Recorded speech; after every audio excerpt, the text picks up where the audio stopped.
shall overcome and walk right into a new start. Welcome to the brand new world. We're the children of our Mother Earth. Reach out your hands, let us heal our earth together. Welcome to the brand new world. We're the children of our Mother Earth. Reach out your hands, let us heal our earth together.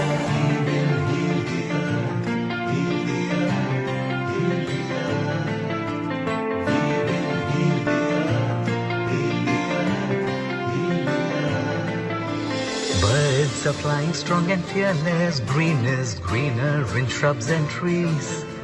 The skies have never been so clear. Air is purer for us to breathe.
स्वागतं कृष्णा शरणागतं कृष्णा स्वागतं कृष्णा शरणागतं कृष्णा मधुरापुरि सदना मृदुवदना मधुसूदना इह स्वागतं कृष्णा शरणागतं कृष्णा मधुरापुरि सदना मृदुवदना मधुसूदना इह स्वागतं Krishna शरणागतं Krishna मधुरापुरि सदना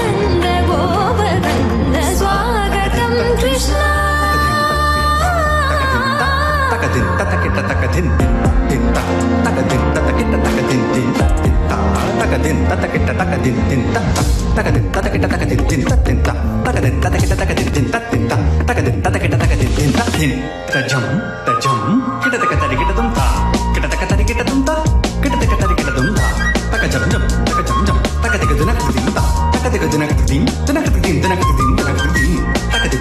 kadinta tajam tajam takadita.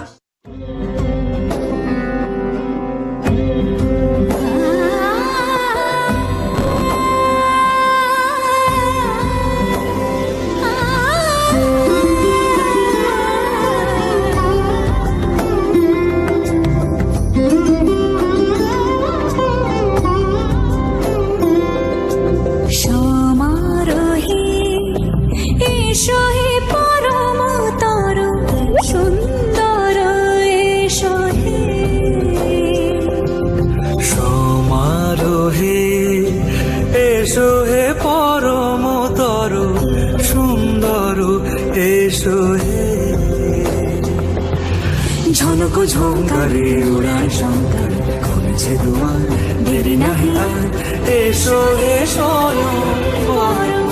এসো এসো সুন্দর এসো সমারোহে এসো হে পরম তর সুন্দর এসো হে।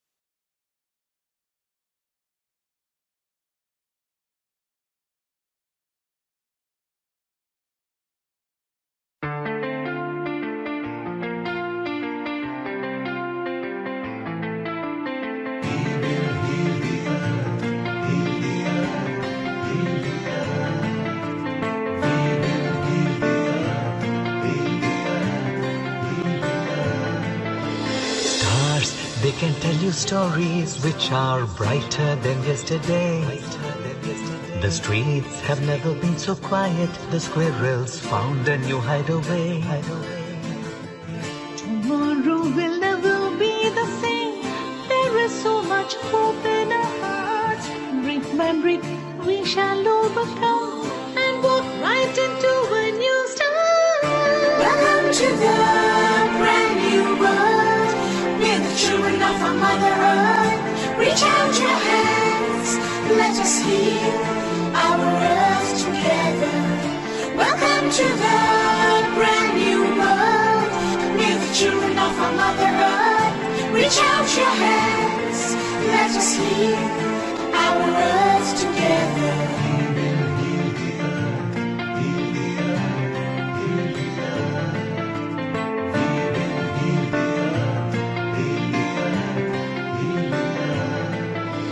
Birds are flying strong and fearless. Green is greener in shrubs and trees. The skies have never been so clear. Air is purer for us to breathe.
Stars,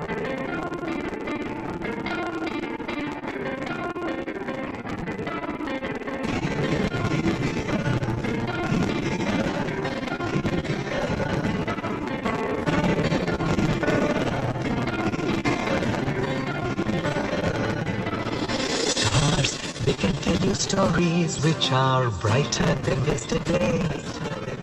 The streets have never been so quiet. The squirrels found a new hideaway. Tomorrow will never be the same. There is so much hope in our hearts. Brick by brick, we shall overcome and walk right into a new start. Welcome to the brand new world. We're the children of our Mother Earth. Reach out your hands, let us heal our earth together. Welcome to the brand new world. We're the children of our Mother Earth. Reach out your hands, let us heal our earth together.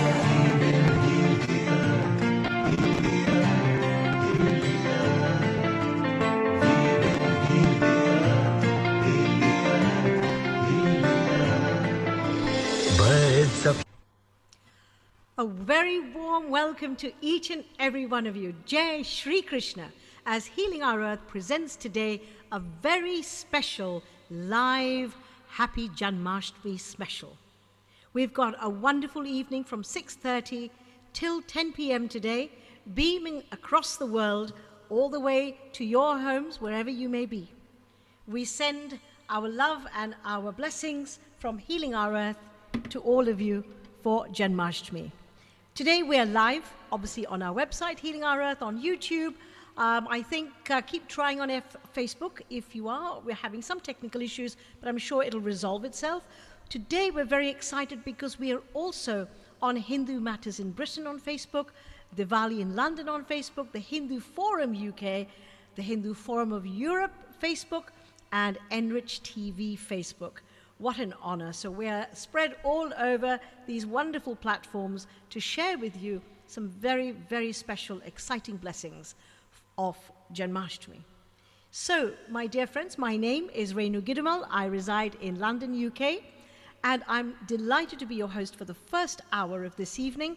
And we shall be actually heading straight over to Europe, no less. We shall be going to Hungary, to the office of Sri Radha Krishna Das at the office of Vrajadam. Welcome, dear Radha Krishna Das. A happy Janmashtami to you. Jai Shri Krishna. Jai Shri Krishna. Thank you so much, Renu. It is really an honor to be here with all of you, healing our earth. It is really fantastic. And as you said, I'm joining in from Hungary, from Krishna Valley. And well, as you all know, in a rural area in the middle of Hungary, it's not that easy to have really good reception where there are hundreds of devotees celebrating and try to broadcast. So now I'm sitting in my office and I made a little slideshow for you, just Wonderful. showcasing what we have done during this day so far, during Janmashtami, and how we celebrate it. Well, we're very, very excited, Sri Radhakrishna Das, to see that. And please also remember to give all our global audience a loving namaste. We need your blessings at this sacred time. And we're so excited to see your presentation. Hare Krishna. Thank you. Hare Thank you so much. And now I will just share my screen so that we can start the presentation. I hope you can see it clearly. Very good, very good. So a very warm welcome from Hungary, from Krishna Valley, or as we call it, New Vrajadam. New Vrajadam is an extension of the original Vrajadam that is residing in between Delhi and Agra, Vrindavan. And what we tried over the last almost 30 years is we tried to replicate Vrindavan Dham in a way that we will always be reminded to Sri Krishna wherever we go. So Krishna Valley is a 280 hectares, that's around 750 acres of land with more than 600 holy places, with a wonderful temple right in the middle, in the center, who is the heart of the 300 residents who are there in Krishna Valley. Let me take you right in the middle, in the heart. Let me show you Shri Shri Radha Shyama Sundar. This is our darshan from this morning. This is the Janmashtami darshan. And as you could see, Shyama Sundar and Srimati Radharani are very nicely decorated with wonderful flower garlands, with a lot of tulsi leaves. And as you see, special flowers are also arranged. And you can see down there, and to the left of Srimati Radharani, you can see Vrinda Devi. And then even more to the right, you can see Giriraj. There is Govardhan Lal. And also there are the Chota Radhe Shyam deities towards Shyama Sundar. And you can see also Gauranatha Raj, Chaitanya Mahaprabhu, who is dancing right there. That's why he's called Gauranatha Raj. And there are two larger gopis on the two sides, Lalita and Vishaka. So that is our darshan for today. But let's go a bit further so I can show you how we celebrated, and we are still celebrating Janmashtami over here in Krishna Valley. So this is a picture that was taken last year. As you all know, because of the virus, it is really not advisable to sit that close. Social distancing is so important. I just wanted to show you this. This was last year's Janmashtami. So you have a grasp or understanding of the interior of Krishna Valley's temple, Radheshyam's temple. So that's how it looks like. It's very colorful, full of pictures. And the main thing is, Smartavya Satatam Vishnu, Vismartavyo Najatuchit. We always have to remember Krishna and never forget him. That's how we try to make Krishna Valley. Then we also were celebrating different devotees. Like this devotee here, he just took a brahmacharya vow. So that was also part of our celebration. Or there is a couple who took a missionary vow. A missionary means that they will dedicate, or they are dedicating their whole life for the mission of Sri Krishna, Srila Prabhupada, and our ISKCON. And ISKCON also takes care for them for life. It is a real legal contract in between them and ISKCON. And in this way, we take care of their maintenance, housing, education, healthcare, old age, everything. So they were taking that vow. And we had a lovely dance. It was such a wonderful dance. It was, I'm pretty sure you all know the song, Mukunda, Mukunda, Krishna, Mukunda. That was the song, and they were dancing. And there were, as I know, 9 girls who were there dancing, really, really nice Odissi dancing. And if you see, there is the blue girl right in the middle. On the right, that's my bigger daughter. And to the left, who's sitting, the leftmost, the second who's sitting, that's my smaller one. The bigger one called Nisha, the smaller one is called Vrindavani. My wife's name is Chandra. And when we asked Shivaram Swami, what would be the name of our bigger daughter and our smaller daughter? Then he said, you know, during Nisha, during night, Chandra, that's my wife, Chandra is glowing, and you can see Radha Krishna's, that's my name, Radha Krishna's pastimes in Vrindavan. That's my smaller daughter's name. So that's how the family just came together. So we had dance, and during COVID-19, the first wave, as sometimes we try to call it, we continued some really important work. One of the main things that we continued is food for life, feeding needy people. And all those devotees who you can see there now, they were helping with the food for life. We were distributing 5,000 plates of food each and every day for more than 3 months during COVID. And after that, well, and before that, we do Food for Life program for the last 25 years, but not to such a large extent. So we celebrated and we honored and appreciated them. All of them received some gifts and a very, very warm welcome from all the devotees who were there. And after that, we just got into a Harinam mode, and we just went down to Janmashtami in Krishna Valley, and we were celebrating Janmashtami with many different things, with bhajans and other things, and the whole festival was outside. And you can see there is a bullock cart at the back. So one of the main things of Krishna Valley, one of the main aspects of Krishna Valley is that we try to live based on Srila Prabhupada's expectation of simple living, high thinking. And this is actually leads us to a verse from the Sri Ishopanishad.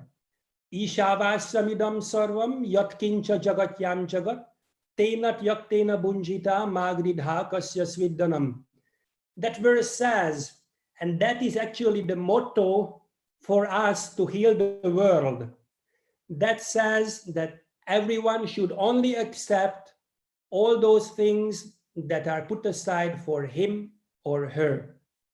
If we try to get more and more and more, then we will exploit the environment, exploit the society, and we will not respect Sri Krishna's creation.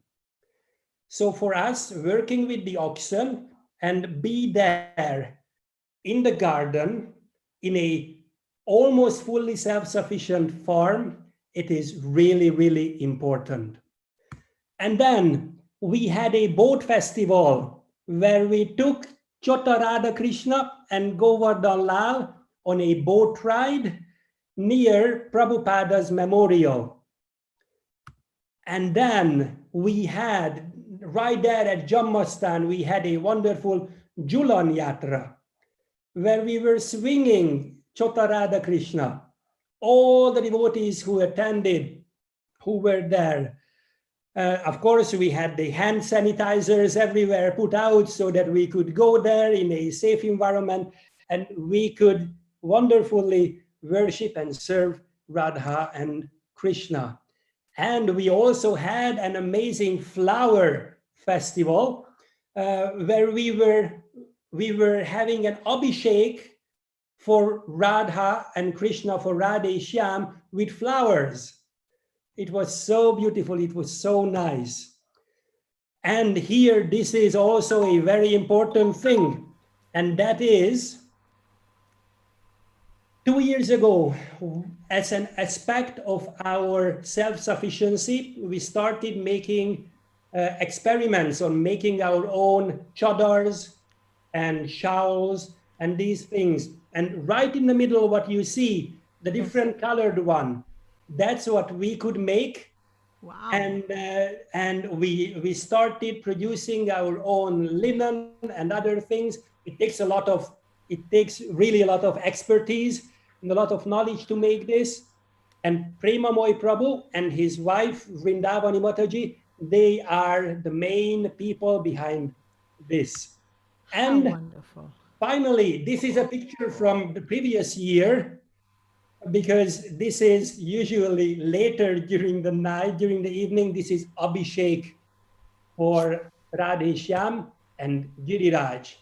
And finally, a close picture of Shyama Sundar and Srimati Radharani, you could see how nicely and beautifully decorated Beautiful. they are. So this is how we try to worship Radhe Shyam and how we try to celebrate Krishna Janmashtami today. Hare Krishna. Hare Krishna, Shri Radha Krishna Das Ji, my goodness, what a delightful treat. I'm absolutely amazed at what you'll have set up really in Hungary of all places. The architecture is beautiful, the interiors of the mandir was stunning, and to see everybody sitting there really transported us with the bullock cart, with the festival, with the abhishek. Every aspect is tremendous. How many years has Vrajdam been there? One moment, Radha Krishna ji, just one moment. Can you please kindly switch off your screen share Yes, absolutely. and highlight? Thank you. Absolutely. I just did. I was enjoying looking at the Radha Krishna, but also it's very, very nice to see your face, sir. How long has Vrajdam been in existence? So we started it in 93. Okay. At that time, we bought 150 hectares of land, and since then, we almost doubled the land. That's when we started. Wow. And at that time, there were only 4 devotees who stayed there. 4. Now, there are almost 130 who are living on the land in Krishna Valley, and there are 170 who are living in the nearby villages. My goodness me, that's incredible. Well, I would like to know how to come to see you. So, we'll have to, is there a website we can look it up? Definitely, you can go to krishnavalley.hu. And krishnavalley.hu. Wonderful. you can find everything there. And because we have 30,000 tourists, we have 4 guest houses. There is a 4-star resort that is called Radhe Resort. Wow. Everyone is welcome. That's amazing. What an incredible thing. You've really inspired us. What a beautiful start to our Janmashtami special on Healing Our Earth. So before we say thank you and loving namaste, please, why don't you recite the Maha Mantra for us? So we can do it all together. I will go first. Hare Krishna, Krishna Krishna, Hare Hare, Hare Rama, Rama Rama, Hare Hare. Thank wonderful. you so much. Thank you so much, Radha Krishna ji. Thank you so very much. Hare Krishna. So, I think that's a wonderful way to just move on after that totally inspiring PowerPoint presentation and this wonderful virtual tour we had of Vrajdam in Hungary. Hare Krishna, Krishna Krishna, Hare Hare, Hare Rama, Rama Rama, Hare Hare, Hare Krishna, Krishna Krishna, Hare Hare, Hare Rama, Rama Rama, Hare Hare.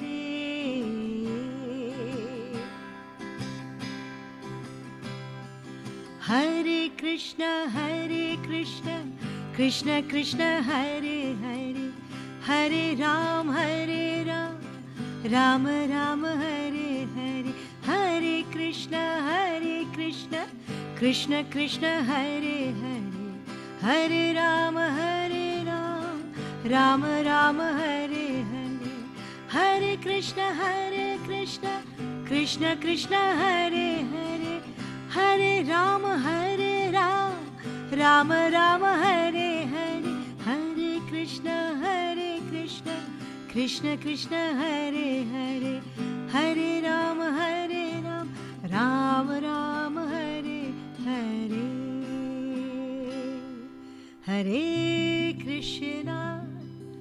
Hare Krishna, Krishna Krishna, Hare Hare, Hare Ram.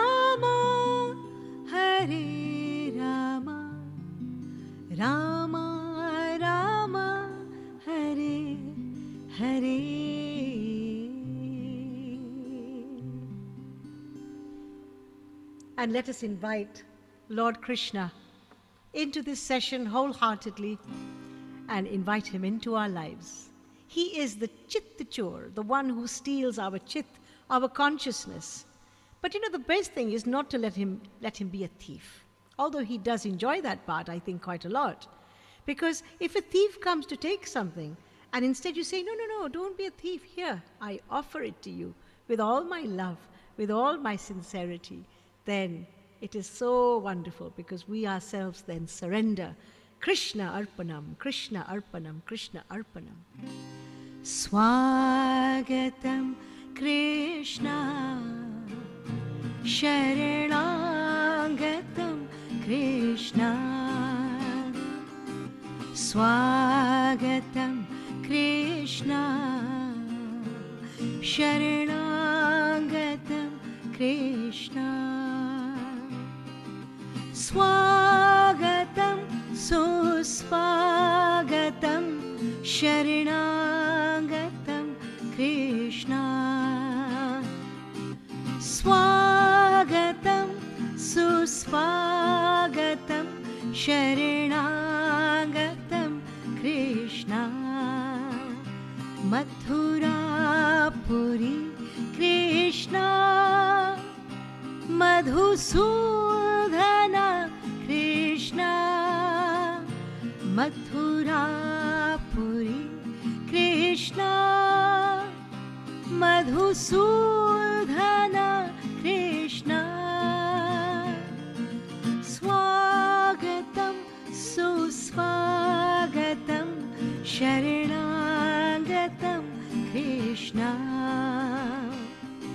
Swagatam Suswagatam Sharanagatam Krishna, Radhe Mukunda Murari Govinda, Radhe Mukunda Murari Govinda, Giridhari Giridhari Ananda, Giridhari Giridhari Ananda, Giridhari Giridhari Ananda, Giridhari Giridhari Ananda, Radhe Mukunda Murari Govinda, Radhe Mukunda Murari Govinda, Govinda Govinda Ananda, Govinda Govinda Ananda, Govinda Govinda Ananda, Hari Govinda Govinda Ananda, Radhe Mukunda Murari Govinda, Radhe Mukunda Murari Govinda, Giridhari Giridhari Ananda, Giridhari Giridhari Ananda, Radhe Mukunda Murari Govinda, Radhe Mukunda Murari Govinda, Govinda Govinda Ananda, Govinda Govinda Ananda, Govinda Govinda Ananda, Hari Govinda Govinda Ananda, Hari Ananda, Jai Jai Ananda, Hari Govinda Govinda Ananda, Radhe Mukunda Murari Govinda, Radhe Mukunda Murari Govinda, Jai Jai Govinda, Jai Jai Gopala, Jai Jai Govinda, Jai Jai Gopala. Hare Krishna, Hare Krishna, Krishna Krishna, Hare Hare, Hare Rama, Hare Rama, Rama Rama, Hare Hare. The Leelas of Lord Krishna are just so magical, so wonderful. And there are so many bhajans, thousands upon thousands of songs and stories to talk about the Lord, to praise the Lord, to get lost and then found in the Lord.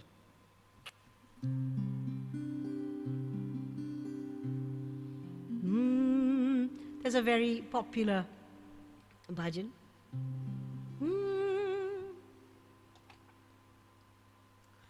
Hari Sundar Nanda Mukunda, Hari Narayan Hari Om. Hari Sundar Nanda Mukunda, Hari Narayan Hari Om. Hari Keshava Hari Govinda, Hari Narayan Hari Om. Hari Sundar Nanda Mukunda, Hari Narayan Hari Om. Vanamali Murali Dhari, Govardhan Girivardhari. Vanamali Murali Dhari, Govardhan Girivardhari. Nit nit kar makhan chori, Gopi manhari. Nit nit kar makhan chori, Gopi manhari. Aao re Radha re, Gokul ke pyare. Aao re Kanha re, Gokul ke pyare. Aao re nacho re, ras rachao re. Are aao re, gao re, nach rachao re. Hari Sundar Nanda Mukunda, Hari Narayan Hari Om. Hari Sundar Nanda Mukunda, Hari Narayan Hari Om. Hari Bol, Hari Bol, Hari Hari Bol, Hari Bol, Hari Bol, Hari Hari Bol, Hari Bol, Hari Hari Bol, Hari Bol, Hari Bol, Hari Bol, Hari Hari Bol, Hari Bol, Hari Bol, Hari Bol, Hari Hari Bol, Hari Bol, Hari Bol, Hari Bol, Hari Hari Bol, Hari Bol, Hari Bol, Hari Bol, Hari Hari Bol, Hari Bol, Hari Bol, Hari Bol, Hari Bol, Hari Bol, Hari Bol, Hari Bol, Hari Bol, Hari Bol, Hari Bol, Hari Bol, Hari Bol, Hari Bol, Hari Bol, Hari Bol, Hari Hari Bol, Hari Bol, Hari Bol, Hari Bol, Hari Bol, Hari Bol, Hari Bol, Hari Bol, Hari Bol. Hare Krishna, Hare Krishna, Krishna Krishna, Hare Hare, Hare Rama, Hare Rama, Rama Rama, Hare Hare. Jai Shri Krishna. Happy Janmashtami to each and every one of our viewers. Please tell your family and friends to join us for this very, very special Janmashtami program that's taking place right now up till 10 o'clock tonight on UK time, BST. We are live, I think, on our website, which is www.healingourEarth.com, on YouTube, on Facebook, and we also have the very special privilege today of being live on Hindu Matters in Britain Facebook, Diwali in London Facebook, the Hindu Forum UK, the Hindu Forum of Europe on Facebook, and Enrich TV on Facebook. My name is Renu Gidumal, and my hosting is soon to come to an end, but I'm so delighted and honored that the last guest that I shall have the privilege of hosting today are our very dear friend who has been with us so many times and delighted us with his wisdom, his stories, his personality. It's so engaging. You always learn something from this very young man. He's young in years, but extremely, extremely wise in his soul. So I would like to introduce a live conversation that we're going to have with Dhruv Chatralia. Welcome, Dhruv. A loving, happy Janmashtami Namaste from Healing Our Earth. And our dear Dr. Melissa Kapoor, a PhD from Oxford University and the CEO of an award-winning company. Lovely to have you again on the program. Happy Janmashtami, Melissa. And the beautiful Eve Mendoza. Eve, a warm, loving namaste from Healing Our Earth and happy Janmashtami.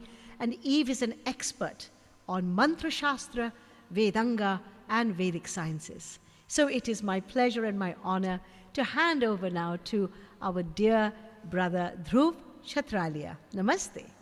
Jai Shri Krishna and Namaste Renuji, and to all of you, thank you very much for the kind introduction. It couldn't be any bigger honor than to be following after you and be energized by the divine vibrations and your beautiful voice. So thank you very much for the introduction. And what a privilege it is to be invited by the Healing Our Earth team on this beautiful session entitled the Janmashtami Satsang and the Leelas of Shri Krishna. I'm delighted to be on this session together with the wonderful Eve Manoza-ji and Melissa Kapoor-ji, and to have this opportunity to speak to all of you today. I thank my dear brother Neil Kumar and all the organizers for inviting us to speak with you today. Having done some previous sessions with them, I'd like to acknowledge the warmth, love, and genuineness we've received from the Healing Our Earth team, who've always treated us like family and have been working so hard behind the scenes to give people like us the honor to be these instruments of Bhagwan Shri Krishna, to share this wisdom with you. I'd like to wish the entire team, all our good, a Shubh Krishna Janmashtami. And before we commence, I'd like to invite Melissa ji to invoke the divine with some opening prayers. Thank you very much, Dhruv ji. Yes, so what I'll do now is I'm going to open with the Shanti mantra. So this is a prayer that people normally recite before they are studying the Shastras, the scriptures. And I felt that was just perfect for this session. It asks for us to be able to work together in deep concentration, to be filled with brilliance, and to be devoid of conflict due to our ignorance. And ultimately, it asks for peace. Om Sahanao Vavatu Sahanao Punaktu Sahaviryam Karavavahe Tejasvinav Mastu Mavid Vishavahe. Om Shanti Shanti Shanti. Thank you very much, Melissa ji. Om Shanti. As Renu ji said, this is going to be a conversation and we'll be taking in turns to speak. I'll just do a quick introduction about the focus of this conversation on the Leelas of Shri Krishna. So the Dasam Skand of the Srimad Bhagavad, one of our most sacred scriptures, occupies this unprecedented significance in our great tradition. So while listening to this Dasam Skand, learned men, saints, great personalities, ascetics, seekers, devotees, all immersed in the hues of devotion. This skanda portrays the manifestation of the impeccable, the superlative amongst men, the exalted Lord, the supreme soul, Shri Krishna, with details of the activities that took place during his life. In this world, there have been innumerable people who have been responsible for making meaningful amendments to the prevailing religious dogmas of the time, but Shri Krishna holds the most prominent position amongst them all. When we observe the biographies of other great men, we find one or two hues highlighting their existence, whereas in Shri Krishna's life, we have a glimpse of the entire rainbow. On observing Shri Krishna's divine acts superficially, many people assume them as full of contradictions. So the same Shri Krishna who steals the gopis' clothes, renders infinite robes to Draupadi, the same Shri Krishna who runs away from the battlefield, run or dry, in Mathura forbids Arjun to withdraw from the battlefield in Kurukshetra. Shri Krishna, who wears a peacock feather, can use the Sudarshan Chakra for the annihilation of adharma. A vast museum of these and many other incongruencies is the essence of Shri Krishna's life. However, these inconsistencies are not the limitations of life, they're declarations of his universality. Our child's books of crayons can only be complete when it has white as well as black crayons. In the absence of either of these, it's going to be incomplete. Similarly, Shri Krishna has merged these variances with his myriad Leelas, divine acts. In such a manner, he is referred to as the Purna Purushottam, the complete incarnation. For most people, Shri Krishna's life is merely a spicy concoction of marvelous miracles and light entertainment. Stole butter, took away the gopis' clothes, went to Mathura, killed Kamsa, established the golden Dwarika, and got married to 16,008 queens. Shri Krishna Kanaya La Ki Jai, end of story. Has it ever crossed anyone's mind to wonder the objective behind these acts? What was the inherent message that Shri Krishna was trying to convey to mankind? During this journey to enlightenment that we'll go through this conversation, we'll try to comprehend the underlying meanings of these acts. Keeping these traditions in mind, we'll look at the Lord's divine acts through the aspects of faith, logic, and philosophy. It's a three-tier understanding: devotional, rational, and spiritual. If you continuously contemplate and experience the virtual presence of Shri Krishna while listening, you'll be able to attain the quintessential meaning of Shri Krishna's divine acts. In my particular section of this conversation, I'm going to focus on one of Shri Krishna's Leela, which is the Song of the Flute. And I'm going to read narrate the extracts of the Srimad Bhagavat. So Shri Krishna, while he was with the cowherd children to graze cows in the beautiful Vrindavan, Shri Krishna called from his flute. On hearing these notes of the melodious tune, which enhance one's love for Shri Krishna and the intense desire to meet him, the gopis' hearts swelled with ardor. Their physical bodies remained in Vraj, but they mentally reached the forest to catch a glimpse of Shri Krishna. A crown of peacock feathers adorned his head. Yellow flowers decorated his ears. He's dressed in a golden pitambara and a Vajanti garland, which embellishes his neck. His body resembles that of a skilled actor, and he's filling the holes of the flute with sweet nectars from his lips. And all the children are singing in praise of the Lord's. He is in Vrindavan, which has become enchanting by the marks of his footprints. So in this symbolism, the peacock feather is a symbol of the absence of lust. So zoologists have proved that a peacock does not possess sensuous desires. When it experiences a flood of emotions and the pain of separation becomes unbearable, its eyes start brimming with tears. On seeing this, the peahen in the vicinity comes closer and takes these tears with the help of its beak, due to which she attains motherhood.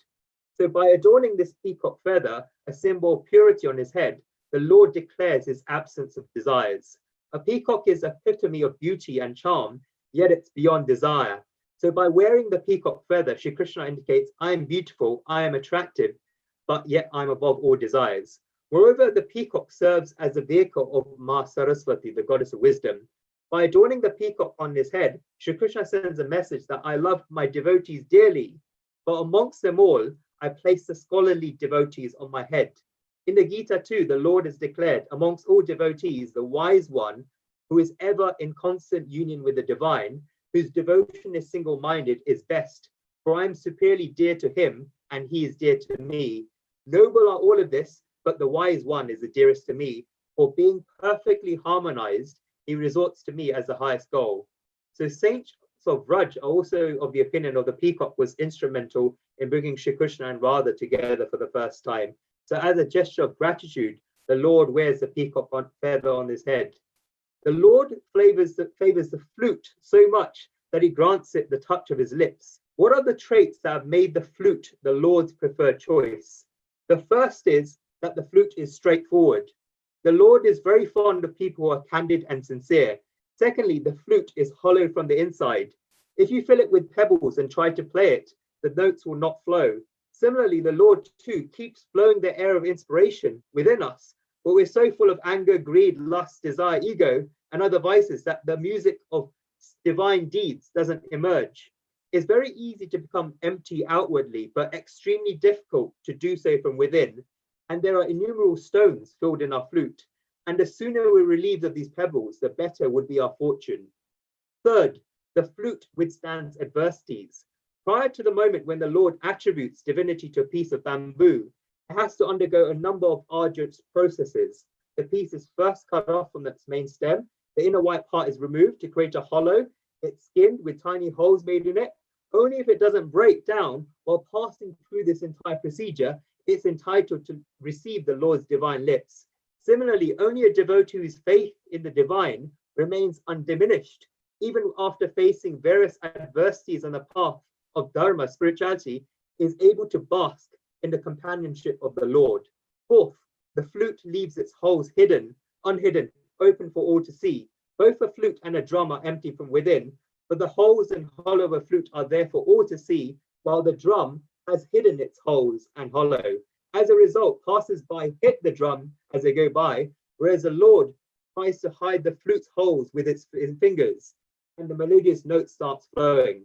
In this world, whoever tries to hide their faults has sooner or later been snapped, while those who honestly confess their shortcomings experience ease and inherent peace.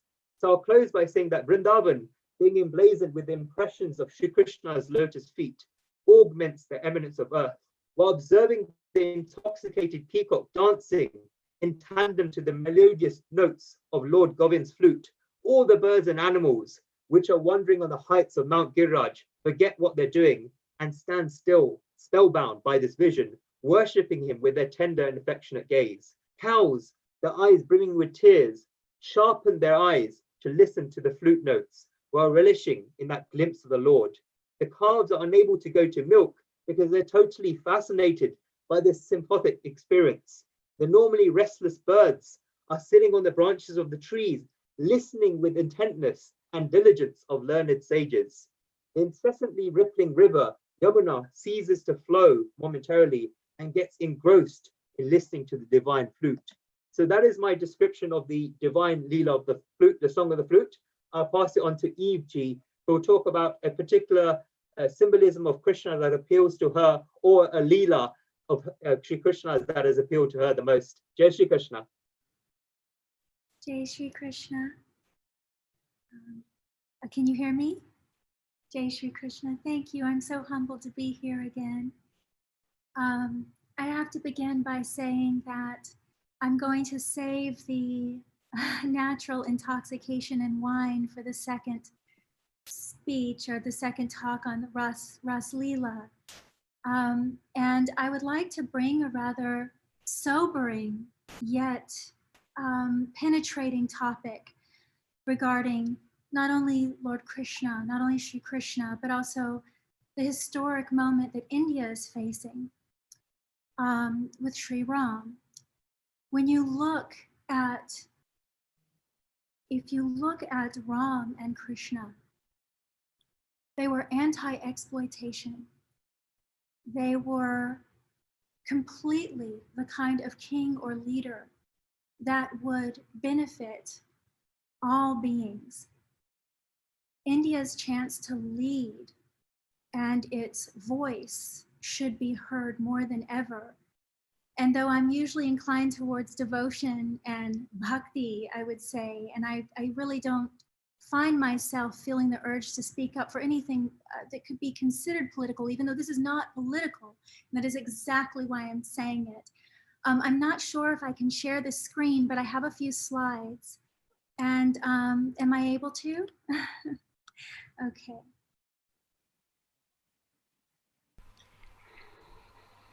So I think the tech team will organize that. There you are.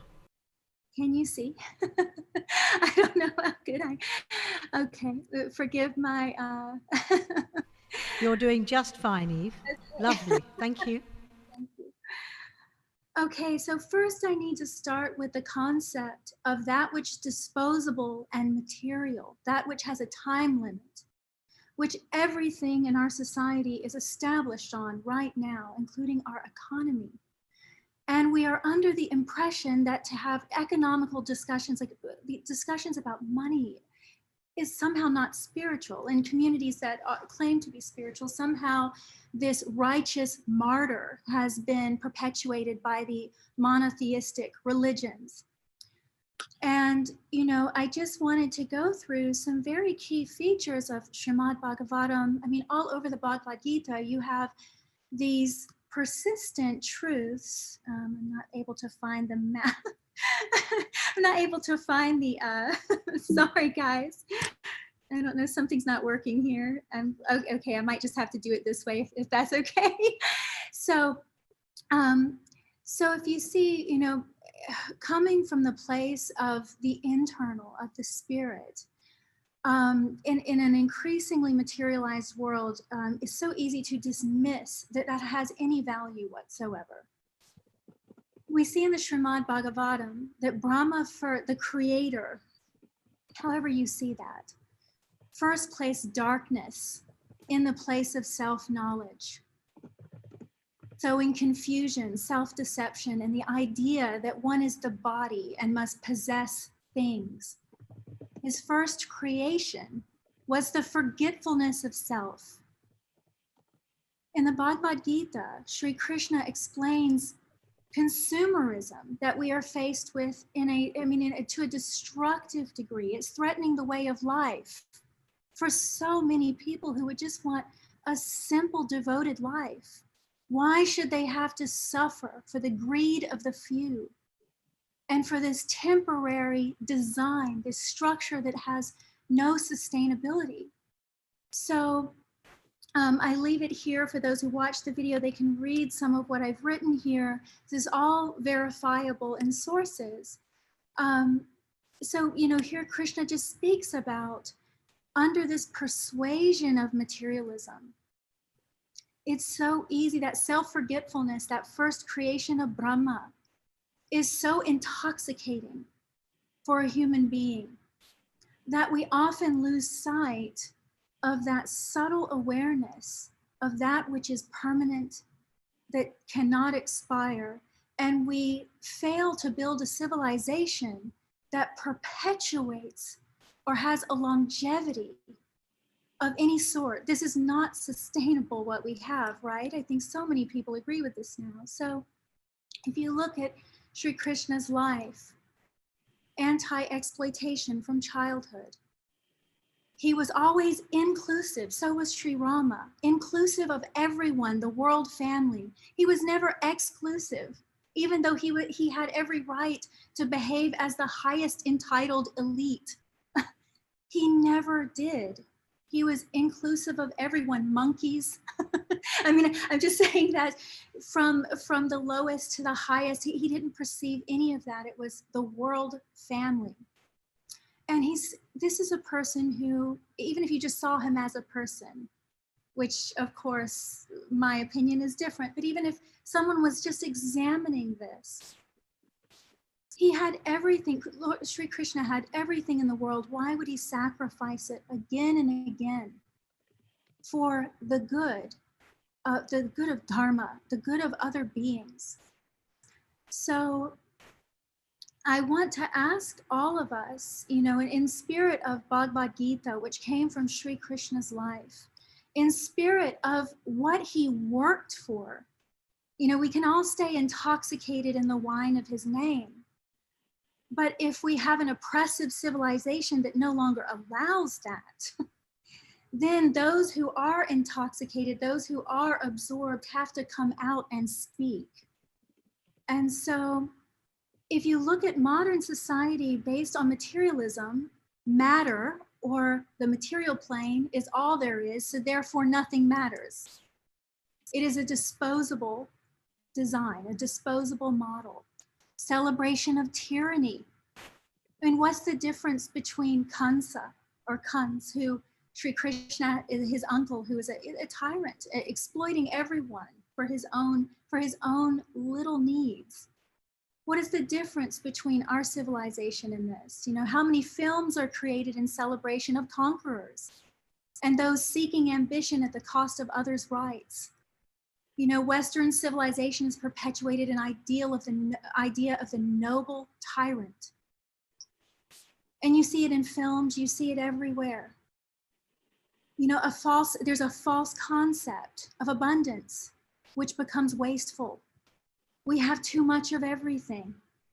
And this system is based on keeping people interested in that perpetuation of consuming. The eventual identity crisis and loss of meaning is what's in front of us, and we see it everywhere. Loss of culture, humiliating oneself just to make $1. How many of our parents or grandparents had to humiliate themselves in some way for survival? So Sri Krishna was anti this very temporary model. And this is what was happening. This was facing those people at that time, the tyranny of heroic people. Duryodhan was heroic. No one could challenge this man. He was a great tapasya. He was very disciplined. No one could challenge a person like that. But he was tiny because he was only for himself. he was a coward. He was a coward because of that one thing, all that accomplishment of tapasya. And that one thing has reduced him. You know, Draupadi says when she's offered her wishes after the game of dice, the notorious game of dice, she's offered, you know, some boons because, you know, Dhritarashtra and Gandhari are mortified. And she says, I just want my husbands to be free. And they say, do you want anything else? And she says, no. Greed devours dharma. It is the destruction of all things. So this is this temporary, unsustainable machine that we have functioning. And we have this magnificent, truly, I mean, I would say, well of knowledge of how to live in a way that creates longevity. You know, so this very important, the purpose of life is transferred to transitory and temporary things. No wonder half of the population's on antidepressants. How much emptiness would you feel when your life is defined by something you can throw away? So Sri Krishna has laid a path for us to reclaim ourselves, to reclaim our dignity, to reclaim our accountability for what's in front of us, who's in front of us, what we're affecting. And I have to go, you know, Dhruvji, about the flute. You know, I thought about this a lot because this is also Sri Krishna's connection to Lord Vayu, the pranas. And even for the most material person, you know, when those of us who have some kind of internal intoxication that we can't necessarily convey in words, best expressed in music, perhaps.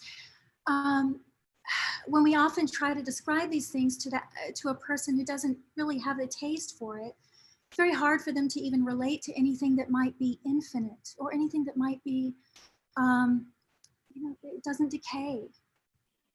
And vayu, breath, is the one thing even the most materially minded person can understand. That breath, that ancient breath, it has transferred from ancestor to ancestor. It will go to our progeny. You know, matter dies, but they've even discovered that energy never dies. That breath is what unites us all. Unity in the midst of diversity. You know, my teacher used to say, he would tell the story, and some of you may have heard this, but a scientist comes to a master and he says, I just don't understand how infinite God can be bottled up in this little body. Have you heard this story? So, how infinite God can be bottled up in this little body. And the master says, you know, just kind of walks out on the field with him and says, what do you see over there? And he, you know, he mentions, say, I see a hill, I see some grass, you know, what's beyond that? You know, I see some structures, there's some people walking there. What's beyond that? I see some cows and, you know, I see some trees. And he's like, oh, you can see that far. These little eyes can perceive this vast space.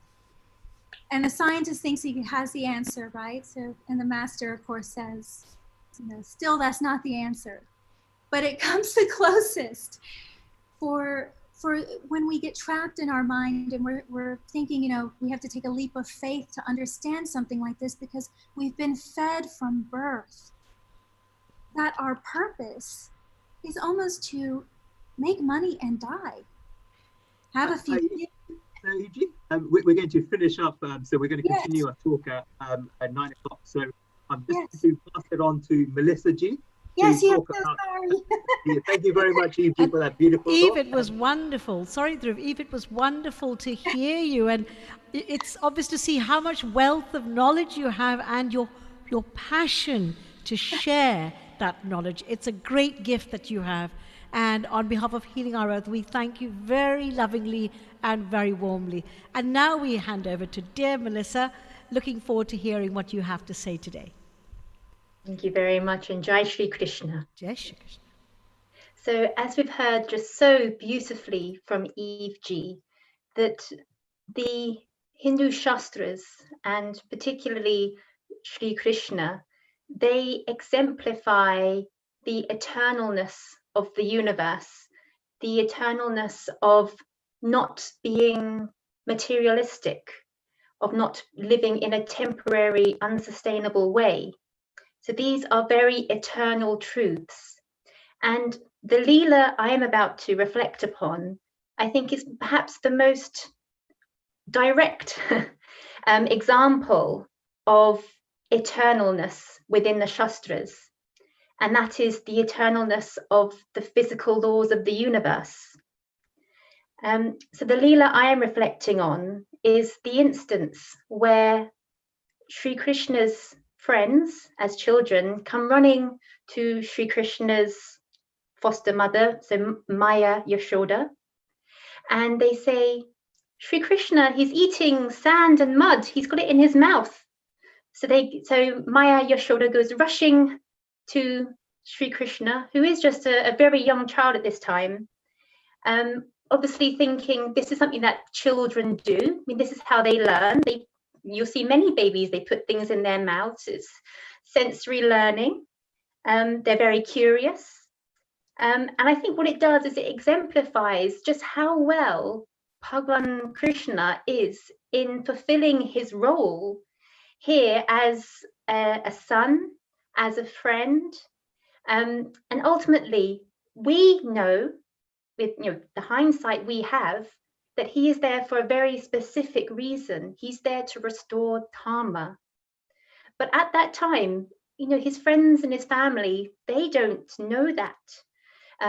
Although as a child, you do see instances where he is already restoring dharma, where he is destroying the asuras and later on Kamsa.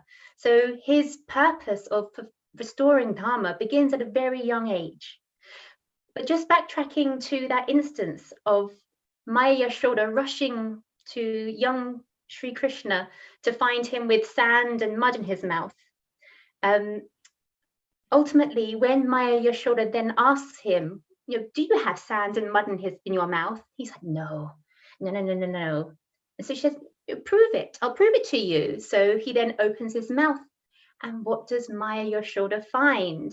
But the entire universe in his mouth.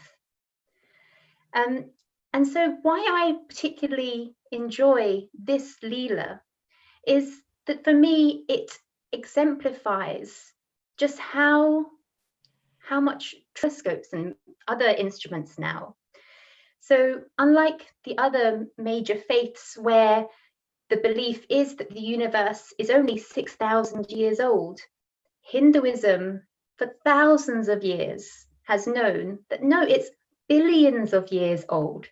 They've known that the solar system is heliocentric, so the Earth is not at the center. Whereas there were scientists just 400 years ago in the West who were killed for seeing this and reporting on it, because the belief there was that no, the Earth is at the center because humans are special in some way. Another example in the Srimad Bhagavatam is that it's mentioned about multiverses. And this is something that modern day cosmologists are only just beginning to realize for themselves or build theories about. So it just shows what a vast knowledge and wisdom there are in the Shastras. And by the very act of baby Krishna opening his mouth and showing the universe within himself, we are showing just how much ancient, absolutely vast, huge knowledge there are within the Shastras, how much truth there is within the Shastras. And ultimately, it shows that Bhagwan Krishna, he is the supreme yogi, that all of the universe is contained within him, that he is infinite, beyond limits, beyond the material world. Paramatma. And he's done this in this very humbling way. In fact, he helps Maya Yashoda to forget that she has witnessed this amazing sight of seeing the universe within her baby son's mouth, so that she can once again love him as her son, that she doesn't feel distanced towards him because he is Bhagwan and that she should be submissive to him. No, he wants her to love him as a son. And he does all of this in a very playful way. Compare this again to many of the other major religions, where it's, God saying, I am the only God, you must only worship me in this particular way. Bhagwan Krishna is not saying this at all. He's wanting us to worship him, but to worship him with love. And I think I'll end there. Thank you very much. Wonderful, Melissa. Thank you so much. So much wisdom and so beautifully encapsulated. Look forward very much to having the three of you, our Trinity, Dhruv, Eve, and Melissa, back for part 2 of this wonderful conversation at 9 p.m. on Healing Our Earth. So a really wonderful, warm thanks. Dear Dhruv, thank you so much. We're going to be seeing you later on, I believe, yes? Thank you, Reniji, and I look forward to part 2. Wishing you all a very happy Janmashtami. Jai Shri Krishna. Jai Shri Krishna. Well, my dear friends, as I said before, we're on our Healing Our Earth platform. We're on Facebook. We're all over the place. My goodness, wherever you look, we are there. So join us for our Janmashtami special. And I'm looking forward now to hand you over to our next host, a force to be reckoned with. This is Varsha Kumari Mistry. She has worked as a forensic practitioner with the Metropolitan Police Service in London for over 33 years, also the current deputy chairperson for the Metropolitan Police Hindu Association, and a very busy woman. She's involved in welfare support of colleagues, promoting well-being, and a proud mother, a wonderful mother of 3 beautiful children. Spirituality and well-being are very much at the heart of both the family and professional life, and she endeavors always to bring the best out in everybody. So a dear Varsha, a very warm welcome and a happy Janmashtami to you on this special day. Welcome, my dear. Jai Shri Krishna. Varsha. Jai Shri Krishna, dear Renuji. I've loved your beautiful rendition of Hari Sundar and Nanda Mukunda. I've been looking forward to hearing you sing again. So heartfelt thanks to you for that. But a really, really interesting session, Renuji. I love the peacock feathers around you. That's so beautiful at the back. Wonderful. Thank you so much. Yes, over to you, my dear. It's good to know the spiritual significance of the peacock feather and Ganeya. So thank you, Dhruji, for sharing that with us and enlightening us. But yeah, how I completely agree with you. How clever these wonderful youngsters are. So Renuji, hope to see you again and wish you a very happy Janmashtami evening. Dhanyavad for your wonderful, wonderful warm welcome. Take care and hope to see you soon. Okay, so we are really, really fortunate that where we might have gone to our local temple or had a family gathering, we are now celebrating this wonderful Janmashtami on a global level and bringing everyone together and sharing the love of Krishna's omnipresence. And with that, it gives me great pleasure to take you about 6,000 miles southeast to the beautiful, beautiful Mauritius, where we're going to be welcoming a lovely lady called Sevani Shankar Shambhu. She's not only a psychologist, she's also a performing artist and a director of EHV Star Academy. So she teaches students and she promotes Indian culture and training among children and youth to uphold cultural values. So I think Shivani is with us. Can we welcome Shivani? Shivani, Namaste Shivani ji. Bonsoir, happy Janmashtami and bienvenue. How are you in Mauritius today? Oh, wonderful here. So divine. We've just been coming from the temple to be with all of you here today. So it's just a wonderful atmosphere, very divine. Who do you have with you today, and what will you be doing to celebrate Janmashtami with us today? Right. So we will all be with the Swaragini Spiritual Orchestra. We're going to perform a beautiful bhajan in praise of Lord Krishna. And as we know, without Radha, Krishna is incomplete. So this is a bhajan which describes how Radha is looking for Krishna all around. And when she discovers that Krishna is residing in every devotee's heart, and he is actually reciting the name of Radha. That's so beautiful. So this is what we're going to present to all of you today. Thank you. We're looking forward to it. Thank you.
Shivani ji?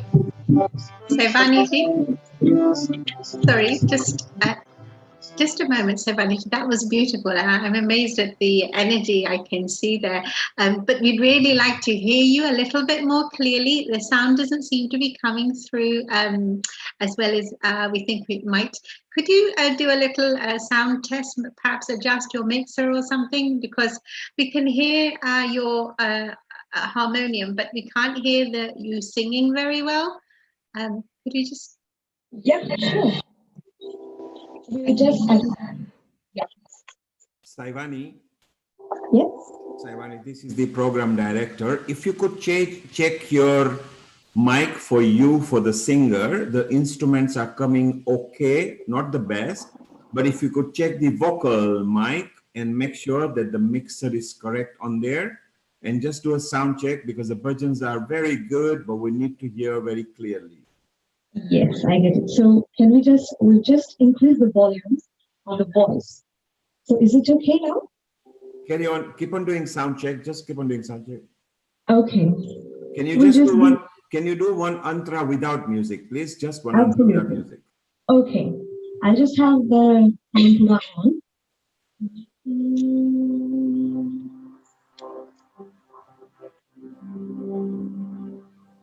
Hare Krishna, Krishna Krishna, Hare Hare, Hare Rama, Okay, stop, please, stop. So what we do, let us reduce the instrument slightly, and on the vocal mic, just increase the gain slightly on the vocal mic, please. Right, the pain, yes. Without any feedback, kindly. Yeah. Merci beaucoup. Let's try again. Répétez, s'il vous plaît. Yes. Okay. Hare Krishna, Hare Krishna. No, sorry. We need to increase the gain on the vocal mic. If you just increase the gain, please. Yes. Okay. Check 1, 2. Ah, c'est bon. C'est bon. Voilà, attendez. Carry on, thank you. Yes. Is that fine? Yes, please carry on now. Okay. Hare Krishna, Hare Krishna. Krishna Krishna, Hare Hare. Hare Rama, Hare Rama.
Krishna Krishna, Hare Hare, Hare Rama, Hare Rama,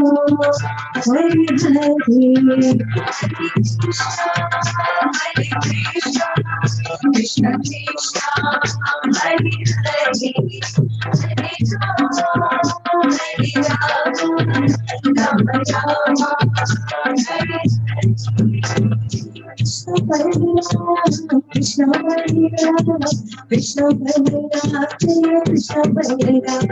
Krishna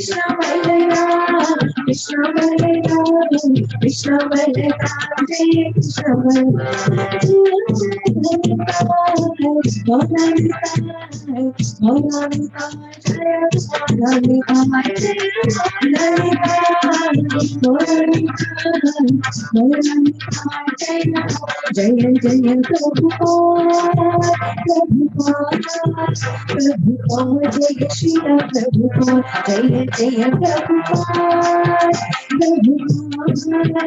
Prabhupada, Jaya Shri Prabhupada, Hari Hari Hari Bol, Hari Bol, Hari Bol,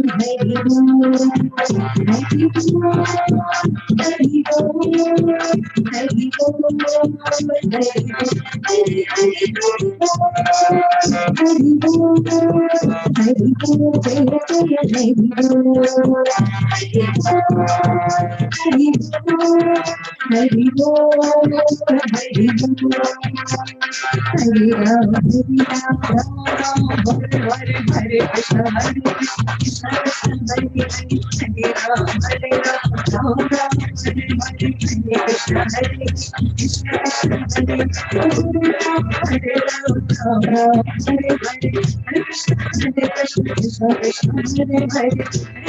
Hari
Wow.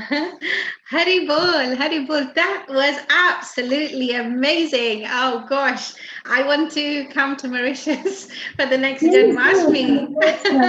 Those vibrations were flowing fully over here, and I think everyone's ready for Krishna's global birthday party to begin. Thank you so much, merci beaucoup, for your valuable time and your amazing energy. So where are you today, Saivani ji? Are you in your temple? I understand you have a temple in your yard.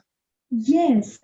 Wow, it's beautiful. It's absolutely beautiful. And yes, it's obviously generating so much wonderful energy. And I can see lots of youngsters behind you who look like they're clearly having a fabulous time.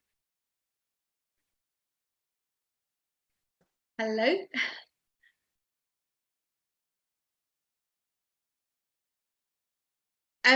So Saivani, I understand that you might be heading off to a temple later in the evening, and we would very much like to join you there. So if it's at all possible, please do connect with us once you reach your temple, and we would love to follow on your onward celebrations. But what a wonderful energetic start, and yeah, I don't think I wanted it to end, but congratulations to you and your students. That was really, really wonderful. So dear global friends, we've been to Hungary, we've been to Mauritius, and now we're going to take you to wonderful Leicester, where we have a very special gentleman by the name of Hemang Bhai. He's originally from Dhaka, and he's a Gujarati devotee of Lord Krishna. So he's going to be speaking to us today about Krishna Stuti and giving us an explanation of its meaning. So thank you so much for your valuable time in joining us today for Shri Krishna Janmashtami. A global namaste from the Healing Our Earth family, and welcome, Hemang Bhai. How are you today? Fine, thank you. Hare Krishna. So nice to see this amazing program you all put together. So yourself, Neil Ji, and the whole team, amazing vibes. And I really, really enjoyed the vibrations from Mauritius. Go Mauritius, they were amazing. So what a lovely day today. Let's start with a lovely prayer of Lord Krishna. Harihi Om Namah Samasta Bhutana Adi Bhutaya Bhubhrude अनेकरूपरूपाय विष्णवे प्रभविष्णवे Om Shanti Shanti Shanti. So on this auspicious day, where I come from in Dakor, which is in Gujarat, some of you might not know that, but you might know Dwarika. Dwarika is the city of Lord Krishna. It's towards the western side of Gujarat, and that's the biggest temple of Lord Krishna over there. And from there, getting to that part of temple from the eastern side of Gujarat used to take months on bullock cart. And so there was a great saint called Bodhana. Bodhano, he went to the mandir over there and prayed to Lord Krishna saying, whenever it is Janmashtami and other prayer days, we struggle to come to meet you, Bhagwan. Please come to us. So he literally requested Bhagwan to come to his Dakor, his place, and God blessed him. Since then, we do great celebrations in Dakor, and now Dakor is the second biggest temple of Lord Krishna in whole of Gujarat. It's very, very well known. And over there, we come from that lineage of bhakti. So we sing some special prayers on these days. And on this Janmashtami, this is a lovely rendition, lovely prayer. So let's join in together. Hari Om. Sakhi padve te puran brahma je koi jane re rudaran chod jina धर्म वेद वखाणे रे सखी बीजे बोडाणो जी बोल बोल्या वारे राखशो तो रहशे तोल उपजे वारे सखी त्रीजे तुलसी जी ना वन प्रभु जी ने प्यारा रे हाथ मावावे हरि ना जन शोभे सारा रे. And in this way, we do amazing bhakti all day long, and at night we culminate with amazing celebrations of Krishna Janma. The very important factor which over here is understanding the reasoning behind all this. See, we like all the colors, the lamps, the dancing, the celebrations. But why did this all occur? Why did Krishna Bhagwan do avatar? What is the reason? And that's where our stuti takes us further. The stuti goes like this. Bhai pragat kripala, bhai pragat gopala, deen dayala, yashumati ke hitkari. Bhai pragat gopala. The reason he came was, the first name says Gopala. He came to save the cows. The cows were being killed and destroyed and disrespected. And he came to save cows. Then the next, after cows, Deen Dayala. The poor and the downtrodden people were struggling. And so he came to save the poor and the needy. And then to give love to his mother. Yashumati के हितकारी हर्षित महतारी सुर मुनिहारी मोदन Madan murari. Basically, he came here to help the poor and the needy and give joy to the good people. And therefore, we know him as Raseshwara. He is the specialist in dance. He's a specialist in flute. He is specialist in singing. But how long did he play the flute in his life? How long did he keep on dancing? Very little part of his life did he do all that. The majority of the life, what did he do? Next verses tells us. जब इंद्र रिसायो मेघ पठायो बसता ही मुरारी गौवन हितकारी सुर मुनिहारी नख पर गिरिवर धारी कंसासुर मारो अति अहंकारो बत्सासुर संघारो बक्कासुर आयो बहुत डरायो ताकर बदन बिडारो. That's what he did. That's the majority of his life. The majority part of his life. We should see whole Krishna, not a small partition of Krishna. So yes, he played the flute. Yes, he did the ras. Yes, he drank, the milk and had dahi and makhan. But that was tiny part of his life. The more bigger part was he destroyed the Kansasur, Kans. He destroyed Batsasur, Vakkasur. He asked Arjuna to do a great big world war. Now, do you think this is a discussion of this Makhan Khawa Valo ne Hinchka Julva Valo? He is not the only one. He has got multiple feathers, like my dear sister Varsha Ben has got behind her. I really like to do that, Varsha Ben. I'm going to take this inspiration from you now. I'll do that one day and remember you. So yes, Krishna Bhagwan had many, of those feathers in his crown. One way he was a Makhan Murari, but one way he was a great warrior. He was a great fighter. And he taught us that while you have Shankha, meaning the conch shell, you should also have the chakra, meaning you should have the power to destroy. Like Ram Bhagwan didn't come playing with beautiful flowers. He was Dhanushadhari. He carried bow and arrow.